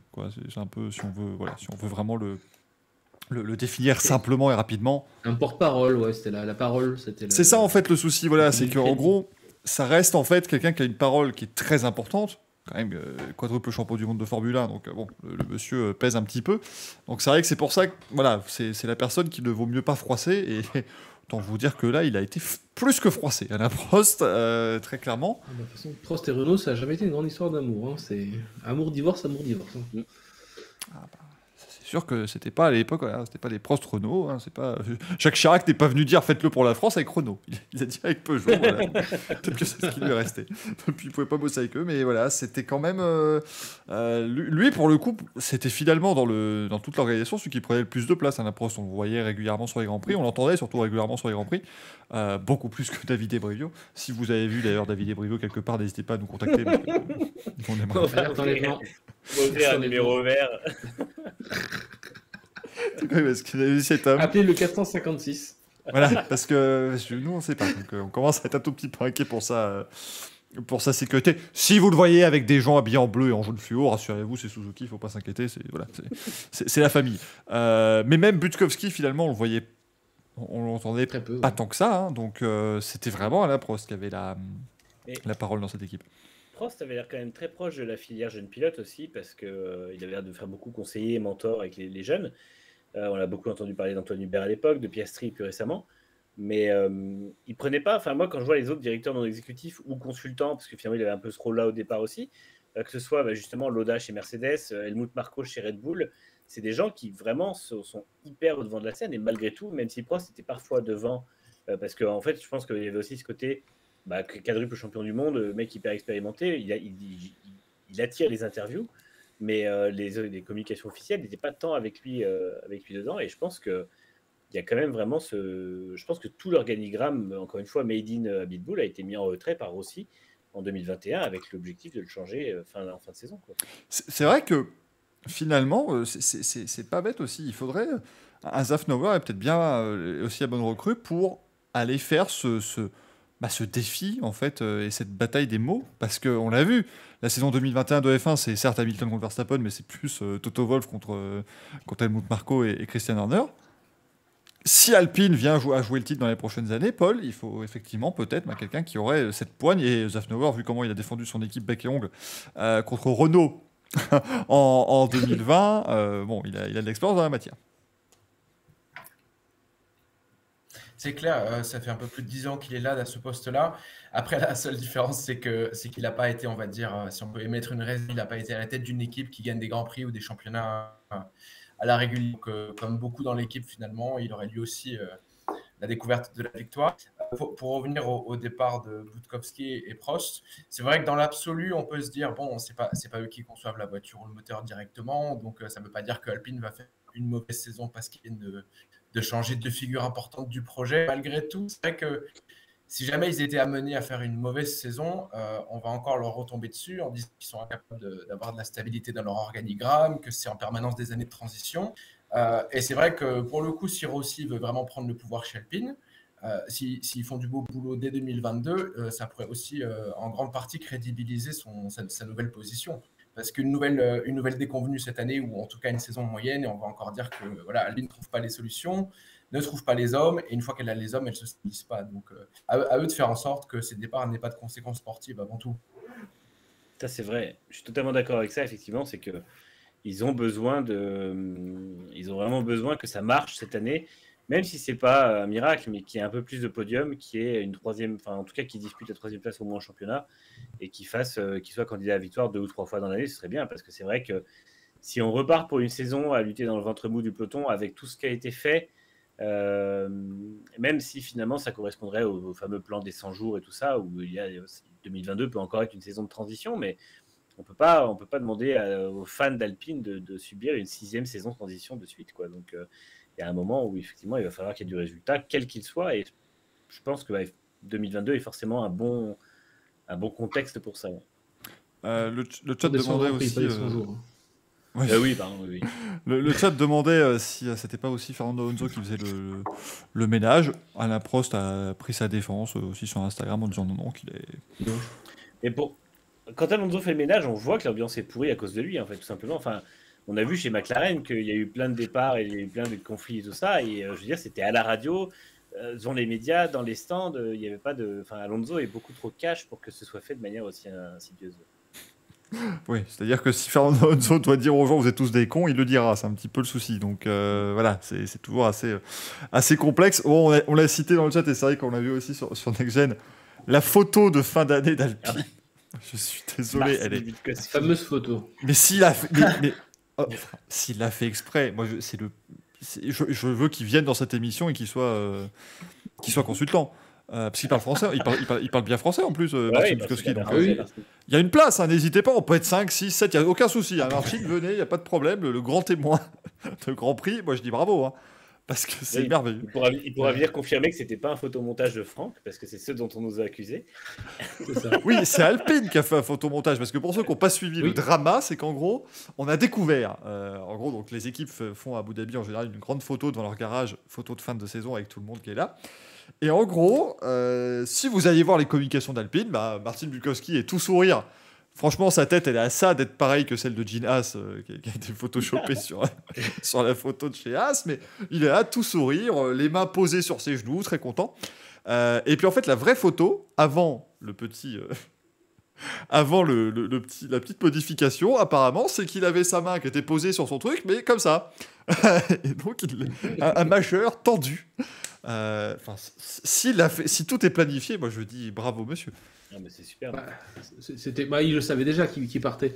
Ouais. Et je pense qu'au moment où ZAF a été signé, d'ailleurs, je pense que Budkowski il a aussi reçu son préavis et sa certification de départ. Donc, il n'y avait pas de surprise pour lui. Voilà, il n'a pas appris début janvier qu'il ne serait plus là. Donc oui, c'était totalement planifié. À tous ceux qui nous ont, j'en profite, voilà, qu'on soit du coup en live devant pas mal de nos auditeurs pour dire qu'effectivement, c'était pas du tout un photomontage de Next Gen Auto, puisque les photos sont comme ça depuis le jour d'Abu Dhabi, le dimanche. Voilà, j'ai même envoyé des liens directement vers notre agence XPB qui prend les photos, qui en plus prend les photos officielles d'Alpine. L'agence XPB est celle qui fournit officiellement Alpine en photo sur les Grands Prix. Et en fait, personne ne l'avait remarqué, tout simplement. Et en fait, je ne sais pas comment ça a été remarqué, mais je pense que ça a dû être remarqué peut-être parce que, je ne sais pas, Alpine, en communiquant sur le départ de Butkowski, a utilisé cette photo, a fait un photomontage. Peut-être que quelqu'un a pris cette photo JPEG, a dû voir dans Photoshop, je ne sais pas, je ne connais pas tous les ressorts de montage. Il y a eu une intervention de Photoshop, pourquoi? Et peut-être qu'en comparant les clichés, on s'est rendu compte qu'effectivement, il y a eu quelque chose qui a été fait à cet endroit-là. Mais personne ne s'était rendu compte de ça. Alors, il y a 5 ou 6 photos chez XPB de cette photo de famille, effectivement. Il y a 1 ou 2 photos où, effectivement, il pose normalement, parce que je pense qu'il doit quand même à dire à l'équipe, bon, voilà, je vous fais quand même vous avez quand même 1 ou 2 prises où vous n'avez pas mon doigt baladeur, mais les autres, effectivement, le doigt est clairement posé en disant, voilà, doigt d'honneur, quoi. Voilà, je suis pas du tout d'accord avec ce que vous avez fait, quoi. Il y a quand même des photos sur lesquelles il est en train de discuter avec les gens à côté, il a toujours le doigt qui est tendu, tu sens qu'il est prêt à prendre la photo. Mais après, de toute façon, ils étaient au courant, puisque Prince a dit qu'il a reçu son offre de prolongation en tant que consultant et directeur non exécutif à Abu Dhabi. Il l'a refusé à ce moment-là, donc il savait déjà ce qui se tramait. Et Monsieur Mulix, il demande dans le chat pourquoi un timing aussi long, il pouvait changer l'équipe dès 2021.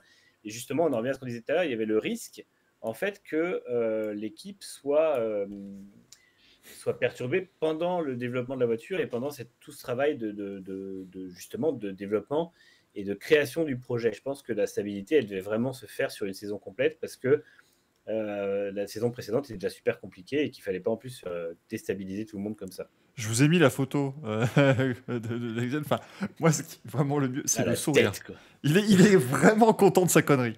J'aime beaucoup.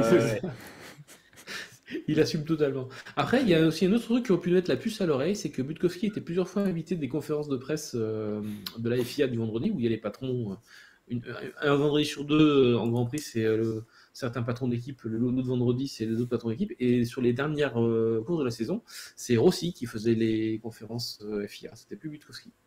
Donc, ça a aussi pu nous donner un peu la puce à l'oreille sur ce qui est en train de se ramer. On nous demande dans le chat Where is Brivio. Alors attendez, on va jouer à Où est Charlie avec voilà, pour trouver David Brivio. Regardez, il est au-dessus de Fernando Alonso. Il est là, David, c'est bon, on l'a retrouvé.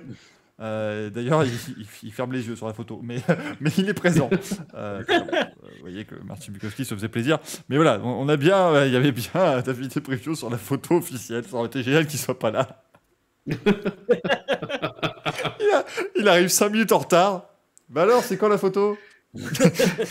On l'a prise? Ah bon, pardon. On m'a envoyé un faux mauvais timing. Ah bah non, t'as dû te tromper, David. C'est bizarre. On n'a pas le temps de les refaire, tant pis. Alpine, il met des faux trucs. Il va être là, il va nous faire un truc. Et je suis vraiment ravi et j'ai hâte que la saison débute au Qatar avec Alpine. Ils vont l'envoyer sur toutes les courses moto, il va pas. C'est l'Alpine F1 Team. Pardon, Alpine F1 Team. Il y a des trams qui demandent Brivio sur la photo Suzuki. Du coup, non, j'espère pas quand même. Là, ils ont dit qu'il ne reviendra pas d'ailleurs chez eux. Donc, il est pas. Normalement, on sent qu'il va rester chez Alpine cette année. S'il commence à dire que l'Alpine s'appelle la GSX-R, il faudra s'inquiéter par contre. C'est-à-dire qu'il a replongé. On espère que Fernando va moins chuter. On n'a rien compris, David. Ça n'est pas. On ne parle pas de l'X-Screen sur point ici. Non, mais c'est vraiment. C'est une sacrée période chez Alpine. Après, ça reste le truc. Imaginez Alpine gagne le titre cette année, on crie au génie. Hein, donc voilà, c'est le genre de choses où, comme l'a dit Alain Prost d'ailleurs, cette nouvelle organisation, il faudra 1 ou 2 ans avant de la saluer ou de la descendre en flèche. Bien évidemment, ça dépendra de ce que ça donnera. Maintenant, on est aussi dans la situation où si Alpine gagne cette année, c'est la nouvelle organisation qui en tirera les lauriers, alors que le travail a été fait auparavant. Et le contraire, si jamais ça marche pas, ça sera la faute des anciens, ça sera reparti pour une saison de transition et blablabla, et blablabla. Et cette année, on changera l'équipe de restauration, l'année prochaine, on changera l'équipe du ménage, etc. C'est toujours comme ça. C'est même pire que ça commence à devenir pire que chez Ferrari. Il y a Clovis qui demande s'il gagne, ça voudrait dire que Rossi a merdé. Et non, justement, on en revient encore à cette différence entre une équipe pour développer un plan et le mettre en place et une équipe pour exécuter le plan, elle plane donc. Donc justement, on aura un directeur qui sera potentiellement plus à même de le faire. Et encore une fois, comme on a vu chez Mercedes, où il y a eu 3 ans de mise en place de l'équipe, de la structure, de choses comme ça, et de vraiment de travail de fond par l'ancien organigramme. Et le jour où Wolf a été là, c'était pour justement mener cette équipe vers le succès, et ça a été fait. Donc ça ne veut pas dire qu'il aura, justement, s'il gagne avec Zafnauer à la tête, ça veut dire qu'il a pris le bon choix, parce que même si la saison débute très bien grâce au travail effectué en 2021, il faudra quand même emmener le projet au bout, et avoir un titre de champion du monde, ça se fait rarement dès la première course. Donc ça voudra dire que l'équipe a été menée à la hauteur de la préparation qu'elle a eu. Pour rajouter, ils ont en tout cas un intérêt très très bon, parce que sur le plan opérationnel, Alpine en 2021, ils ont quand même essayé très très fort. Ouais. Je veux dire qu'il n'y a pas grand chose à reprocher là-dessus. C'est vraiment du côté de la voiture que ça pêchait. Donc la barre était déjà mise très haute quand même. C'est ça en fait. Je pense qu'on est là sur le plus gros risque. C'est le péché d'orgueil en fait de Laurent Rossi, cette envie de vouloir à tout prix imprimer sa patte alors que l'organisation était très bonne.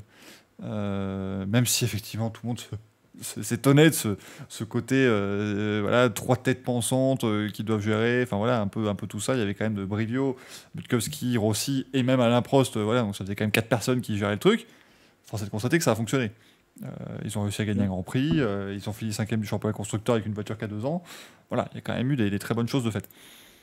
Mais on sait aussi qu'à long terme, un organigramme avec trop de monde ne fonctionne pas forcément. On se rappelle chez McLaren, c'est quand l'organigramme a été assaini par Zak Brown, où justement il y a eu lui et Seidel en dessous, que les choses se sont remises à fonctionner. Et on sait que des organigrammes avec trop de monde, il y a trop de lutte de pouvoir, et en fait chacun se rejette la faute. Et à l'époque où McLaren notamment avait Boulier, avait Brown qui venait d'arriver, avait même eu Jos Capito qui était passé, tout ça, ça n'a pas fonctionné parce que personne ne prenait ses responsabilités.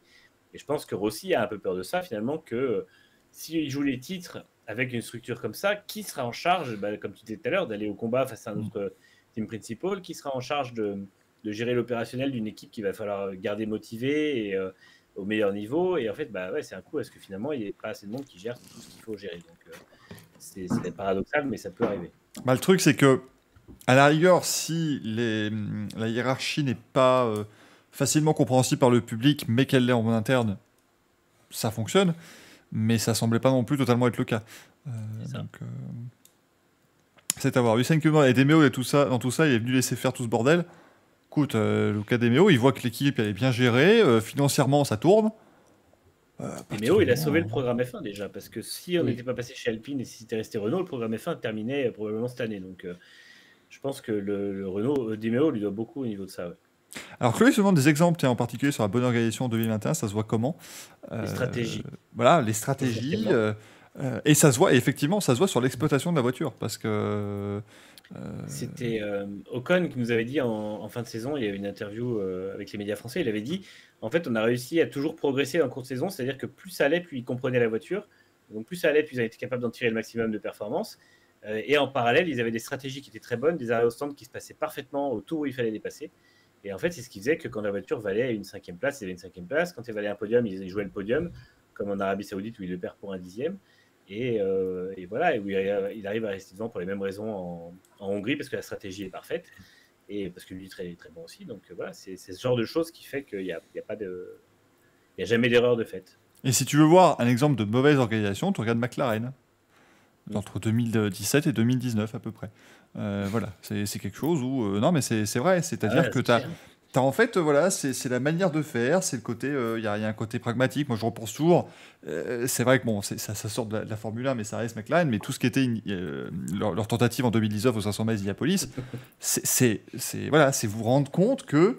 là, on l'a su parce que Zak Brown a été tout à fait franc et a dit « Ok, voilà, on va vous dire tout ce qui s'est passé, vous allez voir, vous allez vous taper des barres de rire, mais pour nous, c'était compliqué. » Mais ça peut arriver en F1 aussi. On rappelle, pour ceux qui n'ont pas la rêve, donc globalement, ils ont fait une séance d'essai, ils sont arrivés sur place, personne n'avait de volant.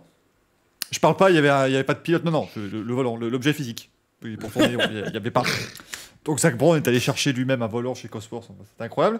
Il y a eu un accident en essai, ils n'ont pas pu sortir la voiture de réserve parce qu'elle était en train d'être repeinte parce qu'ils s'étaient trompés de nuances d'orange sur la voiture précédente. Et en essai, ils vont chercher, parce que c'est la merde, ils vont chercher des feuilles de réglage dans toutes les autres équipes.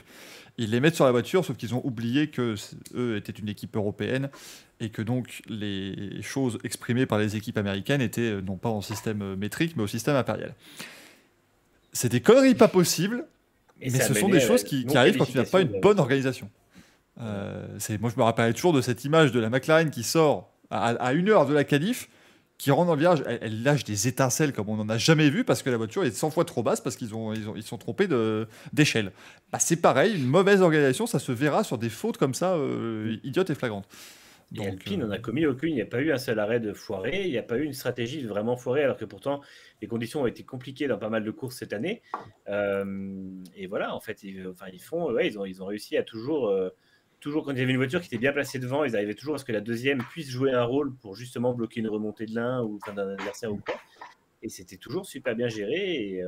Et en plus, les pilotes ont vraiment joué le jeu à chaque fois. Et ça, je pense que ça a été un gros point fort aussi.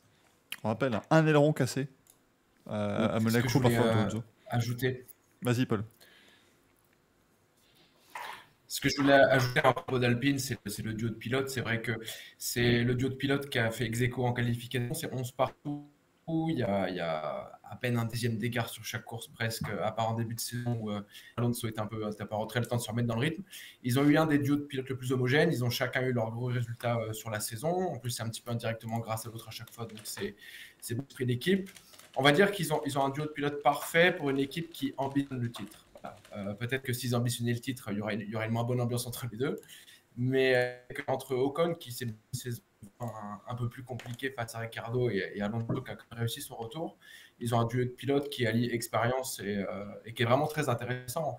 Et je pense que leur bonne dynamique de 2021, pour le coup, elle peut être que positive pour l'ambiance de l'équipe en 2022. Pilotes qui vont tirer dans le même sens, qui sont à des stades très différents de leur carrière, mais qui sont là pour l'équipe. Donc ça, pour Alpine, c'est très bien. Ouais. On espère quand même. Enfin, on espère. Les gens qui, comme moi, achètent des casquettes Kimoa et prient elle plein tous les matins, espèrent. Ouais, voilà. Et pour dire, ils ont fait 11 entrées en Q3 tous les deux pour voir l'homogénéité du duo. Place moyenne en course de 9,16 pour Ocon contre 9,05 pour Alonso. Et en qualification, 10,95 en place moyenne pour les deux. Donc vraiment, c'était le duo vraiment très homogène. Et Ocon disait en plus qu'ils ont un pilotage qui est très proche l'un de l'autre, ce qui permet de tout partager, les réglages, de travailler ensemble sur une voiture qui a les mêmes bases de réglage à chaque fois. Et du coup, il n'y a pas de perte de temps à savoir qu'est-ce qui vient du pilote et qu'est-ce qui vient de la voiture. Donc ça, pour eux, c'est tout bénef. C'est effectivement un duo qui est capable de tirer Alpine vers le haut jusqu'à l'ultime échelon. Maintenant, voilà, tout repose maintenant sur les ingénieurs, côté moteur et côté châssis, puisqu'on rappelle que Alpine fait son propre moteur qui s'appelle Renault, puisque voilà, c'est le groupe Renault derrière. C'est donc encore un constructeur à 100%. Voilà, il faut aussi qu'on soit, nous, Français, fiers de voir aussi cette représentation-là en Formule 1. Donc c'est vrai qu'on a tous un petit peu notre côté chauvin, même si on ne supporte pas forcément l'équipe Alpine en tant que telle tous les dimanches. Voilà, mais quand elle arrivera, et on espère qu'elle arrivera de nouveau sur le devant de la scène, comme elle a pu le faire en 2005, en 2006, écoutez, je pense qu'on sera tous très contents de voir, peut-être que ce sera encore Alonso et Ocon devant, et certes je pense que l'ambiance sera peut-être plus aussi rose entre les deux, mais le but c'est ça, c'est que ces deux pilotes là tirent dans le même sens, que tout le monde tire dans le même sens pour arriver jusqu'à cette étape là où on est sur la saison où on peut jouer le titre. Et on le saura rapidement. Je veux dire, si la monoplace est plutôt réussie ou totalement foirée, on sait très bien ce qui va se passer dans les 2-3 années à venir. Si elle est totalement foirée, ça va être 2-3 saisons de galère le temps de remonter. Si c'est déjà très bien réussi dès la première année, ça veut dire on peut espérer beaucoup mieux d'ici 2023-2024. Et Hussein le dit, l'ambiance sera rose, de toute façon, Franck, vu le nouveau sponsor qui viendra. C'est vrai, c'est le moment de le caser. Voilà, parce que donc, Otmar Zafnauer viendrait avec un petit BWT dans ses valises. C'est la première fois de ma vie que je vois, parce on parle de pilote payant depuis des années. J'ai jamais vu un team principal payant, moi, mais ça pourrait donc arriver.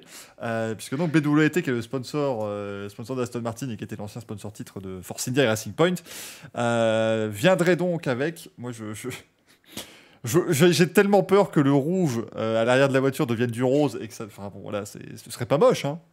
Si on garde la même livrée avec du rose à la place du rouge, c'est très joli. Oui, j'ai vu des Ça- montages d'ailleurs, ça passe pas Ça mal. fait moins drapeau français, mais c'est très joli. Moi, j'ai un peu peur que ce soit encore pire que ça, c'est-à-dire que Alpine veut garder l'identité française, ce qui paraît logique, et que le A soit bien un bleu, blanc, rouge, mais que derrière, il y ait du rose en plus. Et là, si on a du bleu, blanc, rouge, rose, parce que c'est pareil, le liseré rouge, c'est Mapfre, sponsor espagnol, qui lui voudra pas passer en rose, je pense, puisque c'est sa couleur vraiment le rouge.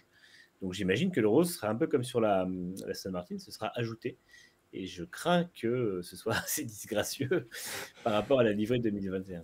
Ils vont faire. En fait, l'arrière, ça va être la Ferrari de 2021, mais ce sera pas rouge normal vers rouge foncé, ce sera rouge vers rose. Avec un dégradé dégueu. WT était assez en colère contre Aston Martin pour avoir beaucoup plus de rose que ce qu'ils ont eu, que pour imposer, à mon avis, s'ils ont signé chez Alpine, c'est qu'ils, là, cette fois-ci, ils se sont vraiment assurés de la place qu'ils pourront avoir en termes de pourcentage de visibilité de leur couleur sur la monoplace, où que ce soit, et quoi que ce soit, ça sera certainement beaucoup plus prépondérant que sur la Aston Martin, ça c'est sûr. Surtout Du coup. que, en plus, ouais, BWT était pas content, et en plus, c'était pas le bon rose. Sur Ouais. Aston Martin aussi, car le rose de BWT est beaucoup plus clair que ce qu'ils avaient mis. Mais bon, c'était vraiment. Voilà, Et du c'était coup, un une truc. voiture rose et bleue, finalement, c'est la Racing Point de 2019. C'était pas très glorieux, mais. Ouais, parce ouais, qu'il elle a- était... bon, il ça allait reste en présent. encore. Le bleu mais- était plus foncé, mais. Ouais, Ouais, bah c'est la Brabham de 92 aussi. Ah bon, la Brabham de 92 avait aussi 12 autres couleurs, et voilà, mais c'est ça, il y a du violet au milieu aussi. il y avait de tout. Hein. On se Du faisait, bleu foncé, c'était on quelque se chose. faisait plaisir, mais voilà, c'est les idiots qui le disent, ils ont une surface importante, le fond plat. Ce serait tellement incroyable qu'il y ait une équipe qui... Mais regardez, imaginez. En cas de Dé- tonneau, ça passe. Voilà, départ de Grand Prix, accrochage, tonneau, BWT. Ça donne pas envie, là. Après, faut trouver le sponsor qui dirait oui. Hein. Les WT ont l'air quand même de vouloir être vus plus souvent qu'une fois par saison en 4 tonneaux. Donc, Rich je pense que les Energy casques pourrait dire passeront oui. Rich Energy pourrait dire oui, moi je pense. C'est sûrement. Il serait prêt. Il serait prêt à retourner là-dessus, je sais pas. Mais ouais, je sais pas, moi j'ai peur de ce que ça peut donner, hein, parce qu'on sait qu'une livrée, surtout que la livrée de l'Alpine l'année dernière était quand même extrêmement réussie. C'était une vraie grande réussite cette livrée.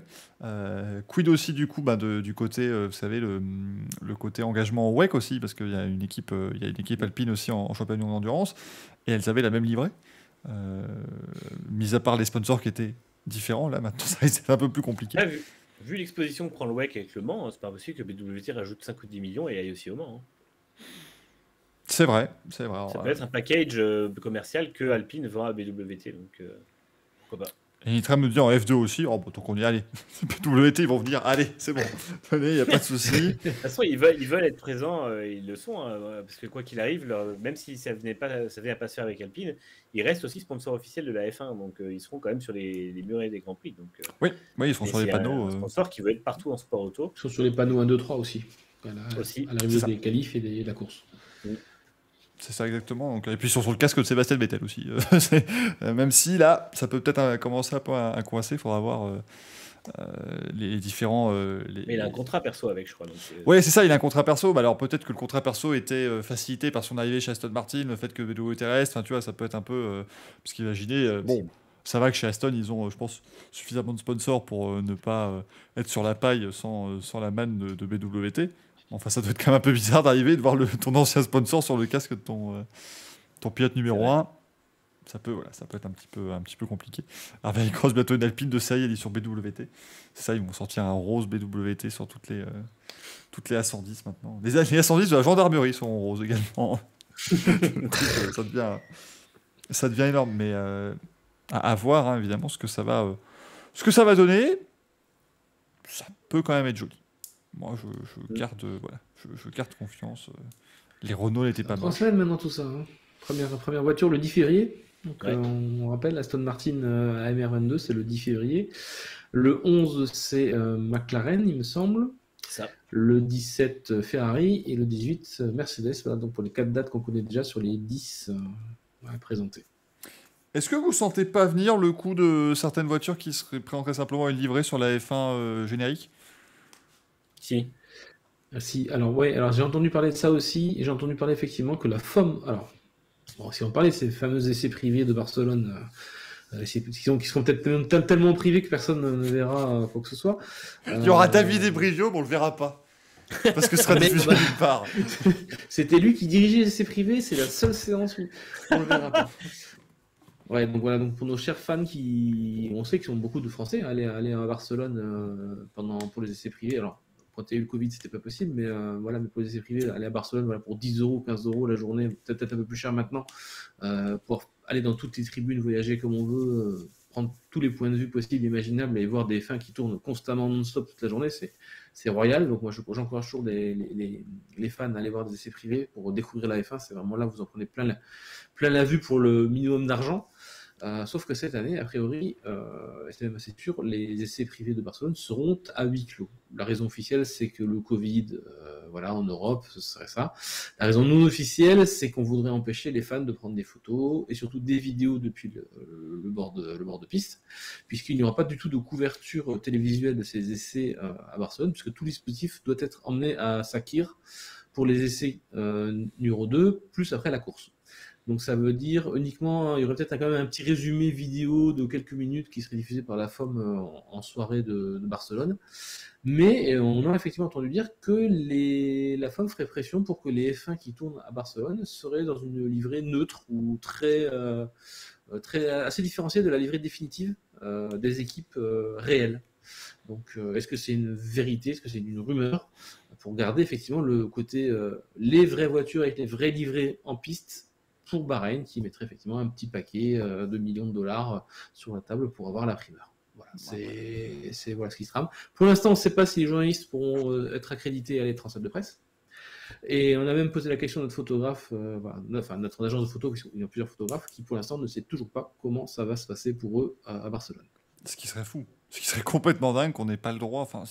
Imaginez, ce serait incroyable. Alors, j'ai lu aussi en termes de rumeurs, ça va voir, qu'Alpine justement se présenterait là-bas avec sa voiture mule encore, hein, son mulet pour les pneus 18 pouces, et ne présenterait la vraie voiture qu'à Bahreïn. Je suis quand même pas 3 jours d'essai avec la nouvelle voiture, ça me paraît peu quand même. Hein. Surtout quand on la prépare depuis plus d'1 an, puisque ça fait depuis un paquet de temps qu'ils sont dessus. Alors ça veut dire qu'il y a eu un gros loupé côté usine, et il y a peut-être pour ça aussi des têtes qui ont sauté. Qui sait. Si c'est le cas, moi effectivement, je pense qu'il y a un vrai souci là, parce que ça ne doit pas être le plan, quoi. Elle plane, pardon. C'est ça, c'est que tu peux pas, quel que soit, il y a tellement d'incertitudes, tu peux pas aller sur un Grand Prix, sur des essais hivernaux avec une vieille voiture et puis venir au suivant en disant ça devrait aller, parce qu'en fait personne ne sait où en sera sa voiture par rapport aux autres équipes, et ils peuvent pas se fier juste aux simulations en disant non mais nous on sait pas combien on fera à Barcelone, on voit à peu près combien font les autres et puis on voit si on est dans les temps, quoi. Donc je sais pas, ça me paraît une rumeur assez alambiquée, et j'ai du mal à croire que Alpine jette 3 jours d'essai, comme tu dis, par la fenêtre. Après, pour la F1 qui verrouillerait les essais de Barcelone, je trouve que c'est vraiment se tirer une balle dans le pied quand on voit la popularité de la F1, la communication qu'on fait sur cette saison 2022, qui doit être le grand nouveau, la grande nouveauté et le grand renouveau de la F1. Et puis en fait, la première chose qu'on fait, c'est verrouiller les 3 premiers jours d'essai que tout le monde attend avec impatience. Donc si ça se fait vraiment comme ça et que les équipes n'ont pas leur voiture définitive ou pas leur livret définitive, en fait, on se demande même pourquoi faire les essais de Barcelone. Enfin, c'est ridicule. Autant faire 6 jours à Bahreïn, quoi. Comme ça, on fait 6 jours à Bahreïn avec 3 jours de pause au milieu. Le matos est déjà là-bas. Et puis, on fait tous les tests comme ça. Donc, j'ai du mal à comprendre l'intérêt, et j'ai du mal à comprendre ce que fait la F1 avec ça. On dirait la F1 autant de Bernie Ecclestone, où on n'avait pas le droit de prendre une vidéo, de poster une vidéo sans se faire directement bloquer. Donc, j'ai du mal à comprendre. Et effectivement, par contre, je pense que pour les présentations elles-mêmes, les équipes vont sûrement montrer des voitures très camouflées avec, on verra pas les devants des entrées soit ce serait carrément les modèles de la FOM, comme tu dis, soit on verra pas du tout le diffuseur, pas du tout, l'arrière, soit on verra pas les entrées d'air des entrées sous les pontons, et plein de choses comme ça, parce qu'ils n'auront aucun intérêt à montrer leur nouvelle voiture avant d'apprendre la piste. Moi, je le sens comme ça, parce que quel intérêt aurait Mercedes à avoir la voiture de la FOM? Parce que qu'ils fassent des 3D, je comprends, mais pourquoi ils ont, et je pense que ça va être le cas des autres équipes aussi, pourquoi ils ont le modèle physique? Il y a eu une photo, effectivement, j'ai vu passer une photo que j'ai pas encore réussi à savoir d'où elle venait exactement, qui l'avait prise, mais on voit environ 5-6 maquettes grandeur nature, donc de la voiture de la FOM, en fait, dans un avion et dans une soute d'avion. Donc j'imagine qu'ils en ont livré une à chaque équipe pour des trucs commerciaux. Donc après, est-ce que c'était le moment où ils ont fait le travail sur les livrets 2021, sur les voitures 2022, ou est-ce que c'est juste pour le marketing à venir? Mais effectivement, on dirait bien que cette voiture maquette va servir encore un moment et qu'on ne verra pas tout de suite dans les présentations les vraies voitures. Donc après, quel intérêt aussi pour les équipes de faire venir des gens, des stars et des invités, des sponsors et tout ça, pour finalement présenter une livrée qui ne sera pas utilisée à Barcelone, ou alors utilisée que à Barcelone, et présenter une voiture qui ne sera pas la vraie voiture. Enfin, au bout d'un moment, tout le monde ne va pas y avoir son compte à part la F1. Et est-ce que la F1 a vraiment envie d'écarter les équipes comme ça? Encore une fois, je ne comprends pas trop l'intérêt. Ça devient compliqué ces lancements. Ça devient très compliqué ces lancements. Déjà même des années précédentes, on ne savait pas effectivement si c'était la vraie voiture qu'on nous présentait ou si c'était une voiture de l'année dernière avec quelques nouveaux appendices. Des fois, des rendus 3D qui sont tellement réalistes qu'on croit vraiment des photos. Et en fait, c'est pas du tout des photos, c'est des rendus 3D. La mention spéciale à Red Bull et AlphaTauri qui ont une équipe CGI, tout ce qui est dédié au graphisme qui est absolument incroyable et voilà, qui nous a présenté ce qu'on croyait être des photos qui étaient en fait des rendus 3D. Et la technologie s'améliore de plus en plus et c'est tellement facile de maquiller. Maintenant, le règlement est tellement restreint normalement, les zones de liberté assez petites pour que normalement ils n'aient pas besoin d'autant maquiller que les années précédentes, et ce que disent les ingénieurs, c'est qu'il y a vraiment très très peu de marge de manœuvre dans chaque zone où il y a un peu de liberté. Donc je verrais pas tellement l'intérêt pour une équipe de trop maquiller, trop camoufler ou de produire des fausses maquettes en résine, voilà, histoire de mettre un faux aileron avant, un faux aileron arrière, une fausse entrée d'air, parce que justement les zones de liberté sont très limitées. C'est ça, c'est assez. Puis, enfin, je sais pas, parce que si la FOM veut faire globalement, ce qu'on pourrait dire, c'est oui, ils veulent potentiellement faire un grand événement à Bahreïn, une grande présentation, un peu comme ce que fait le rallye depuis quelques années et ce que WRC a fait récemment. Mais toutes les équipes annoncent déjà des dates, donc du coup tout va être fait avant. Donc ça n'a pas intérêt. Moi je suis désolé, la présentation WRC c'était très sympa et heureusement d'une certaine manière que deux constructeurs ont joué le jeu, à savoir Ford avec M-Sport et Toyota. Mais la Hyundai, elle est sortie. Hyundai est sortie 6 jours avant. Tout le monde l'avait vu. Enfin voilà, c'était qu'une redite. Si c'est pour faire pareil, oui, la grande présentation de la F1 2022 qu'on a déjà vue avant parce que les équipes l'ont présenté. Je sais pas si c'est très. On dirait qu'ils ont vu une espèce d'influence sur le contenu qui avait eu lieu, qu'ils avaient fait l'an dernier avec justement les photos de groupe des équipes, des pilotes, tout ça, qu'ils avaient déjà tenté en 2010, qui avait bien fonctionné, parce qu'on en reparle encore aujourd'hui. Mais en fait, tu peux pas tout miser là-dessus et laisser aux équipes pas le choix de ne pas faire présentation.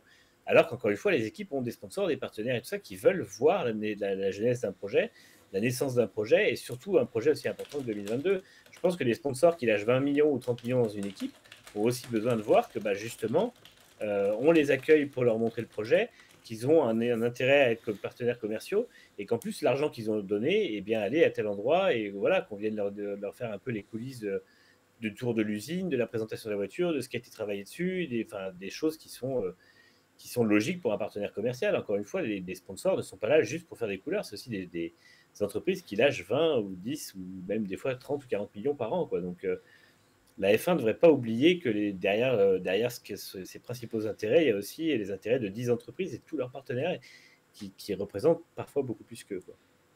On n'oublie pas non plus qu'il y a des budgets plafonnés, donc créer des fausses maquettes, ce genre de choses, ça a un coût qui est inutile, totalement inutile, à moins que la FOM autorise à faire passer ça sous le régime du marketing qui, lui, n'est pas limité. Bon, ça pourrait être la solution. Mais il ne faut pas oublier aussi qu'il y a pas mal d'équipes qui vont certainement rouler en ligne droite ou en test de 100 km en shakedown avant, et ils ont tout intérêt à avoir une voiture qui est totalement conforme à ce qu'ils vont tester à Barcelone. Donc pareil, je ne vois pas non plus là l'intérêt d'aller traficoter juste parce que la FOM le demande. Maintenant que la FOM verrouille un maximum d'images télévisuelles et, je ne l'espère pas, photographiques, je peux le comprendre si Bahreïn, effectivement, voilà, ils ont mis le billet de quelques millions sur la table pour ça, quoi. Mais il ne faudra pas verrouiller tout, quoi. En gros, il faudra limiter peut-être aux fans qui puissent avoir peut-être des photos, des communiqués et pouvoir interagir en visio pour les journalistes, au moins interagir en visio à la suite des journées d'essais privés. Qu'on n'en distille pas trop, je peux le comprendre, mais il faudra quand même qu'il y ait quelque chose, parce que sinon c'est se tirer une balle dans le pied, quoi. Moi, je vous avoue que si ils interdisent les photographes, je suis à ça d'appeler au boycott des essais. Enfin, c'est un truc, à un moment donné, tu peux pas vendre un biscuit pareil à tout le monde et ne pas le concrétiser. Parce que tout le monde sait qu'ils vont avoir lieu, ces essais. Si à la rigueur, s'ils avaient fait un truc dans le secret le plus total en annonçant à aucun moment les essais de Barcelone, pourquoi pas? Tu fais Bahreïn, c'est la seule séance officielle, et tu fais 3 jours à Barcelone qui, entre guillemets, n'existe pas pour le monde extérieur. Pourquoi pas? Enfin, 10 voitures qui tournent à Barcelone pendant 3 jours, ça s'entend quand même. Oui, mais tu sais que mon mélo est très excentré, voilà. Truc incroyable. Non, mais en plus, c'est con parce que ça fait. Il y a eu le Covid en plus, donc qui a tout retardé d'un an. Et au final, ça fait quand même 2 ans et demi, puisque ça date d'octobre 2019, qu'on nous parle de cette nouvelle ère de la F1. On va rentrer dans quelque chose de totalement nouveau. Les voitures vont être totalement nouvelles, des concepts aéro, techniques, de spectacles bien meilleurs, etc. Et le premier souvenir qu'on aura de cette saison 2022, qui est vraiment une nouvelle page de la F1, comme on en a rarement vu, ce sera au fait les 3 jours où il ne s'est rien passé, parce qu'on ne sait pas exactement qui a fait quoi, sous quelle couleur et quelle voiture et tout ça. Et au final, c'était juste beaucoup de frustration, en fait. Enfin, je comprends pas. Je comprends pas que les gens qui sont en charge de ces décisions ne comprennent pas ça. C'est, tu communiques à fond dessus comme l'avait fait la F1. Et encore une fois, la F1, je loue sa communication depuis 4 ans. Mais quand tu communiques à ce point-là, tu verrouilles pas d'un coup 3 jours comme ça au pif parce que sous prétexte qu'un circuit t'a filé 20 millions de plus, quoi.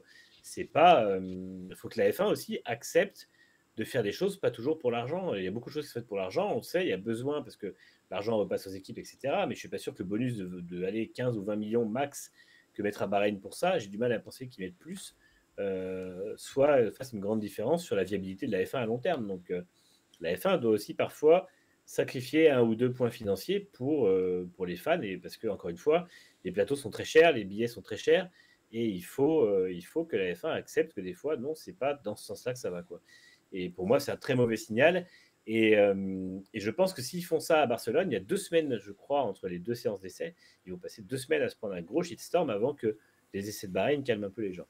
Non, mais vous imaginez, s'ils arrivent à faire ça vraiment à huis clos complet, les 3 jours de rumeurs sans arrêt, parce que vous savez qu'il va y avoir des cons qui vont décrire des trucs pas possibles à chaque fois. Ce qui paraît, Mercedes a collé 3 secondes à tout le monde, mais c'est des infos super confidentielles. Même si avec des photos, ce sera exactement ça, parce que les équipes seront en table ronde média s'il y en a, sinon ce sera que des communiqués de presse. On sait ce que vaut un communiqué de presse par rapport à ce que pensent les équipes, et du coup, c'est vrai que ça n'a pas de sens, quoi. Et encore, comme le dit, je sais plus qui dans le chat, c'est Games from Jurassic, je crois. Non, bref, une exclue F1 TV aurait été intéressante parce que finalement, tu dis ok, on verrouille tout, mais par contre, vous pouvez regarder les voitures tourner quand même avec un abonnement au pire pour les gens qui veulent juste prendre pour les essais privés. Tu fais payer 3 balles et puis voilà, quoi. C'est pas scandaleux et ça pourrait marcher. Mais là, c'est vrai que ouais, je comprends pas. Là, il n'y a aucune démarche logique dans ça, quoi. Surtout qu'ils ont les moyens d'installer des caméras sur les 2 circuits. Je veux dire, il y a des circuits on enchaîne 22 courses ou 23 courses par an, des circuits à 1 semaine d'intervalle. Là, on est à plus de 15 jours d'intervalle entre les deux. Je pense que si la FOM avait voulu mettre un petit peu d'argent pour couvrir un peu mieux Barcelone, on aurait eu une couverture totale de Barcelone et de Sakir. Et réserver peut-être un show spécial à Sakir, effectivement. S'ils veulent mettre un peu de plus d'argent pour un show, pourquoi pas, c'est leur droit, mais tu peux pas priver la Formule 1 de ça. Après, l'année prochaine, on ne sera pas obligé de rouler à Barcelone, on pourra tout faire à Sakir si on veut faire à Sakir, puisque on connaîtra les nouvelles Formule 1, les nouvelles règles, les nouvelles monoplaces, on saura à quoi ça ressemble. Il n'y a pas de souci, on pourra se passer de Barcelone s'ils ont envie, mais pas cette année. Voilà, puis En fait, si tu veux faire un truc en ne distillant rien, tu fais effectivement un truc à F1 TV. Tu t'arranges avec le réalisateur, tu lui dis écoute, tu passes pas plus de 15 secondes par voiture, enfin tu vois, tu évites d'avoir un tour complet pour qu'il y ait des malins qui chronomètrent, ainsi de suite. Enfin, tu peux faire des artifices si tu veux pas que les performances soient révélées ou quoi que ce soit, mais je sais pas, c'est. Mais même en fait, c'est que pour 2 semaines, quoi. 2 semaines après, on saura ce qu'il en est de toute façon. Donc, Frédéric nous dit ce sont peut-être les équipes qui ont fait pression pour ne pas dévoiler leur trouet aux concurrents. C'est une thèse délirante. C'est-à-dire que les équipes, elles sont pas contentes, les équipes. Elles sont pas contentes. Voilà, elles sont pas contentes parce que ça va leur faire beaucoup moins de revenus, en fait, de ROI, de retour sur investissement. Parce qu'en fait, comment vous calculez un sponsor ? Comment ça se passe ? En gros, le sponsor vient, il met de l'argent, et tout au long de l'année, vous lui envoyez un rapport en fait de retour sur investissement. En gros, c'est quelque chose qui dit au sponsor, voilà, vous avez donné tant, et évidemment, ça ne leur rapporte pas de l'argent direct, mais avec tant d'impressions, enfin voilà, oui, on calcule selon le nombre de médias qui en ont parlé, le nombre d'activations qui ont été faites et ce genre de choses-là. Tu fais 3 jours sans voir le nom de la voiture et sans voir les noms des sponsors, tu perds tout ça. Et puis de toute façon, malheureusement, c'est pas 3 jours où les équipes vont se succéder sur des créneaux de 20 minutes chacune, c'est 3 jours où elles sont toutes là. Donc, si tu veux voir une trouvaille, bah, tu prends des jumelles, si tu es de l'autre côté de la pitlane, enfin, tu regardes facilement les autres voitures. Donc, c'est pas comme ça que ça fonctionne. Donc, Puis les encore équipes une n'ont fois, pas c'est du tout que, fait pression. c'est que 2 semaines. C'est qu'il n'y a personne qui va en 2 semaines changer la face du truc. Il n'y a aucune équipe qui aura le temps en 2 semaines de développer quelque chose de fondamentalement nouveau en ayant vu une trouvaille sur une autre voiture. Il peut y avoir en 2 semaines, la création d'une autre voiture comme Mercedes l'avait fait, où tu viens avec un espèce de version A en ayant déjà la version B dans les cartons et qui a juste le temps, enfin, qui a juste besoin de 2 semaines de plus pour être fabriquée. Mais il n'y aura pas une équipe qui va arriver à Barcelone et dire ah oui, putain, ils ont fait comme ça. Et à Bahreïn, on aura la même solution. Ou alors, c'est une solution qui n'est pas très importante et pas très révolutionnaire, et auquel cas, tout le monde peut la copier, mais ça veut dire que ce n'est pas une solution qui apportera 2 secondes au tour. Donc, il n'y a pas d'intérêt. En fait, Je vais vous dire qu'il y a une bonne entreprise de photocopie du côté de Walking. On peut prendre des choses. Ça fonctionnait pas mal. Pour Non, mais ceux c'est. qui ont des équipes de 100 pages, ça marche pas mal. Ouais. Et puis en plus, il y aura des shakedowns. Donc, les shakedowns, c'est l'occasion de faire les premiers contenus médias et de faire d'ailleurs tous les contenus médias pour l'année. Pour ensuite les redistiller en vidéo et tout ça. Là, tu peux, enfin, je sais pas, ça va être un peu bizarre. Qu'est-ce que t'en penses, Paul? Parce que effectivement, notre ami Paul, qui lui est toujours envoyé spécial à Ouagadougou. Qu'est-ce que tu en penses, Paul, de toutes ces belles choses, ces réjouissances? Ah, on ne t'entend plus de nouveau, Paul. J'ai pas vu ses lèvres bouger, moi, donc je sais pas si. Si, moi, je les ai vus. Là, vous devriez m'entendre. Encore Ah, pardon c'est pour le décalage. J'ai évité le son pour éviter de vous polluer quand vous parlez. Non, mais vous avez tout dit. Ce serait quand même incroyable la nouvelle ère de la F1 qu'on annonce depuis, comme tu l'as rappelé, 2 ans et demi maintenant. D'arriver, la première impression qu'on donne aux fans, ce serait d'avoir aucune image, aucune vidéo. Ce serait quand même vraiment se marcher sur la tête. Mais bon. Donc ouais, j'espère qu'ils trouveront une solution pour qu'il y ait quand même un maximum d'images, histoire qu'on commence pas la saison sans rien, quoi. Ce serait vraiment dommage. Et puis à voir. Pour le coup des monoplaces qui pourraient ne pas être les vrais, présenter juste la nouvelle livrée, à voir. Je crois qu'une fois en piste, comme vous l'avez dit aussi, ils ont tout intérêt à faire rouler leur nouvelle monoplace tout de suite. Ils ont en gros deux petites semaines d'essai pour une voiture complètement nouvelle qui va faire toute la saison. Donc, en effet, je verrais pas l'intérêt d'amener une voiture qui ne sera pas la future.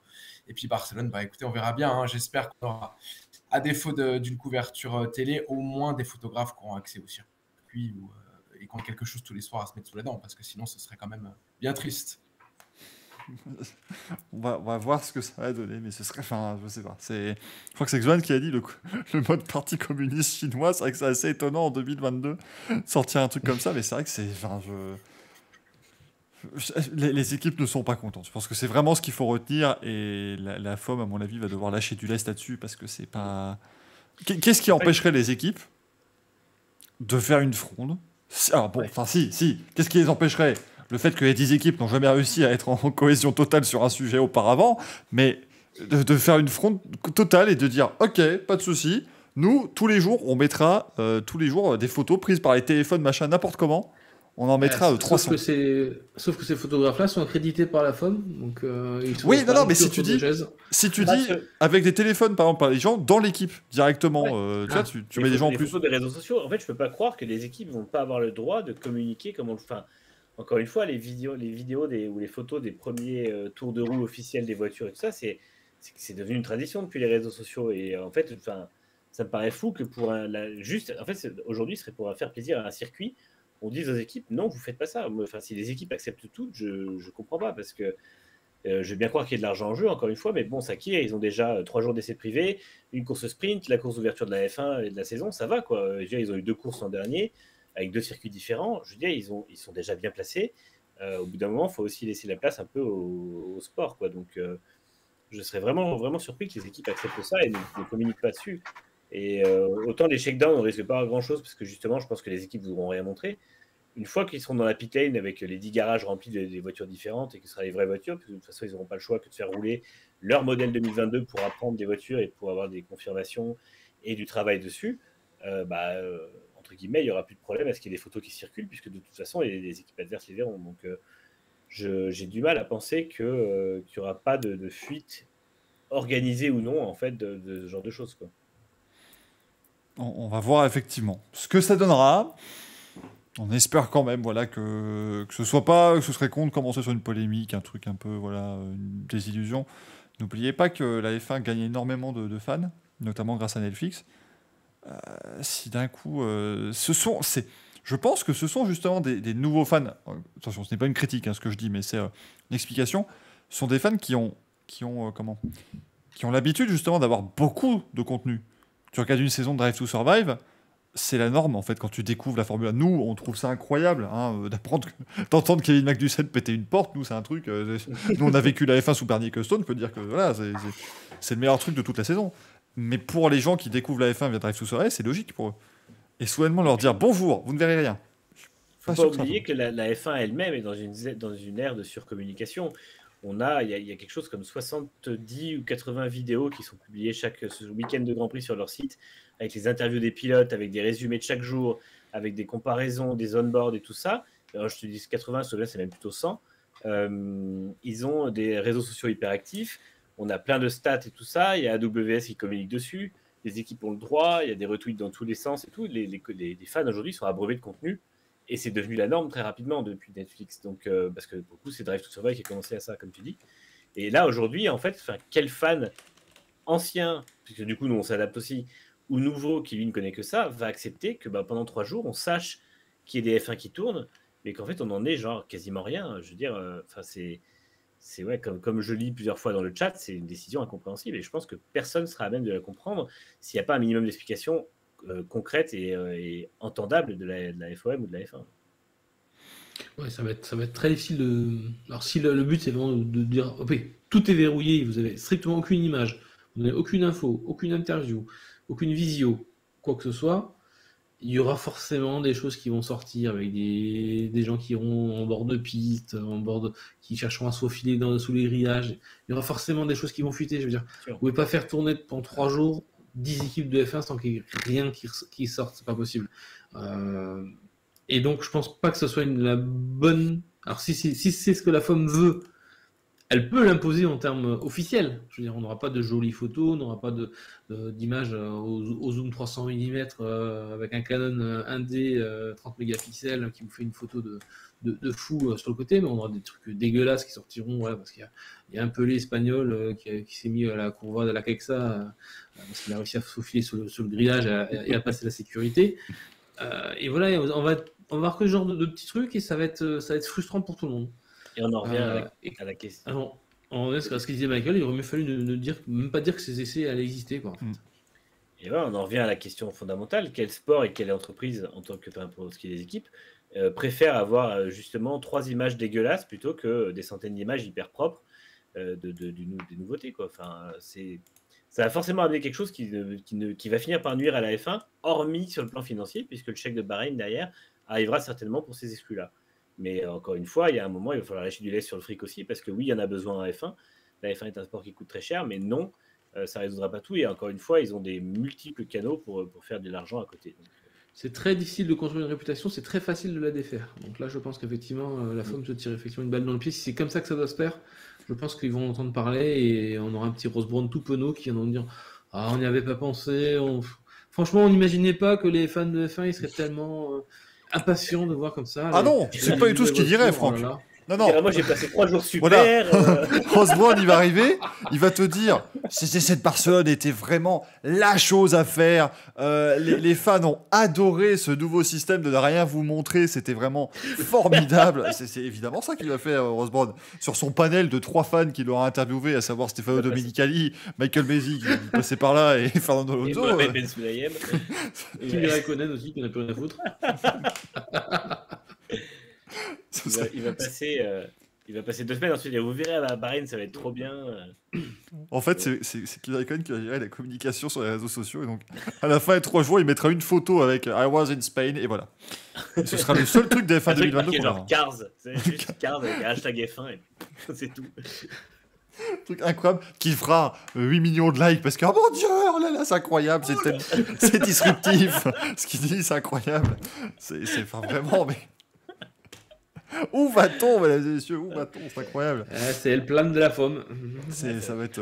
Ou alors Isildur, si ça se trouve, c'est Isildur qui a raison. Ils vont faire 3 jours de simulateur. En fait, c'est ça. Personne ne va aller à Barcelone. En fait, c'est pour ça qu'il n'y aura pas de Des photos. essais virtuels. Ça va être sur iRacing. Ils vont avoir les voitures toutes mises dans le jeu. Voilà, ils vont se débrouiller. Et puis, ils vont faire une fausse course en ligne. Comme ça, Michael Masi pourra prendre des décisions qui ne seront pas très graves. Puisque ce sera du virtuel. Et puis voilà. Ça se passera. Pour tester, Très bien. pour tester le nouveau directeur de course allez, en sim racing. Et surtout, Ross Brown dira que c'est super. Et ça, Mais oui, vous vous rendez pas compte que c'est l'avenir de la F1. Il y aura 8 courses virtuelles dans la saison qui compteront. le vendredi, la veille des qualifs sprint, Non, mais si on met tous les simulateurs des équipes en ligne ensemble, on sait que As sera 10ème puisqu'ils n'ont pas de simulateur. et rouleront avec un Logitech G29. Et puis, Non, ce sera Mick Schumacher qui sera sur un tapis de course sur Zwift en même temps, parce que voilà, on fait ce qu'on peut. Puis voilà, quoi, ils seront à pied. Hein, les deux, hein, bonne dame, on fait ce qu'on peut quand on n'a pas de ça cible. reste de l'entraînement. Hein. Voilà, il fera du sport, il fera même peut-être plus de sport que les autres. Donc il n'arrivera plus à futer à la première course. Elle plane, c'est peut-être chez As qui se déroule. En tout cas, bon, on verra. Enfin non, on verra ou pas. Hein, du coup, On verra ce qu'on verra. ces premiers essais. Hein, c'est dans un petit mois maintenant quand même hein, que c'est censé débuter, mais on attendra plutôt les essais de Bahreïn qui eux seront la grande fête de la F1 parce que Bahreïn l'a déjà annoncé. Hein, d'ailleurs, ils ont dit, ils s'annoncent comme étant quasiment la seule séance d'essais privés. Donc Moi, c'est un peu ce qui m'inquiète entre la communication de Bahreïn et l'absence de communication de la F1, parce que là, il y a plein de gens, des rumeurs qui montent. On sent que ça commence à parler autour de ça, et la F1 fait la muette. Et généralement, quand la F1 ne dit rien, c'est que la F1 n'a rien à dire d'intéressant et n'a rien à rassurer. Donc, j'ai un peu peur qu'on aille quand même vers quelque chose du genre.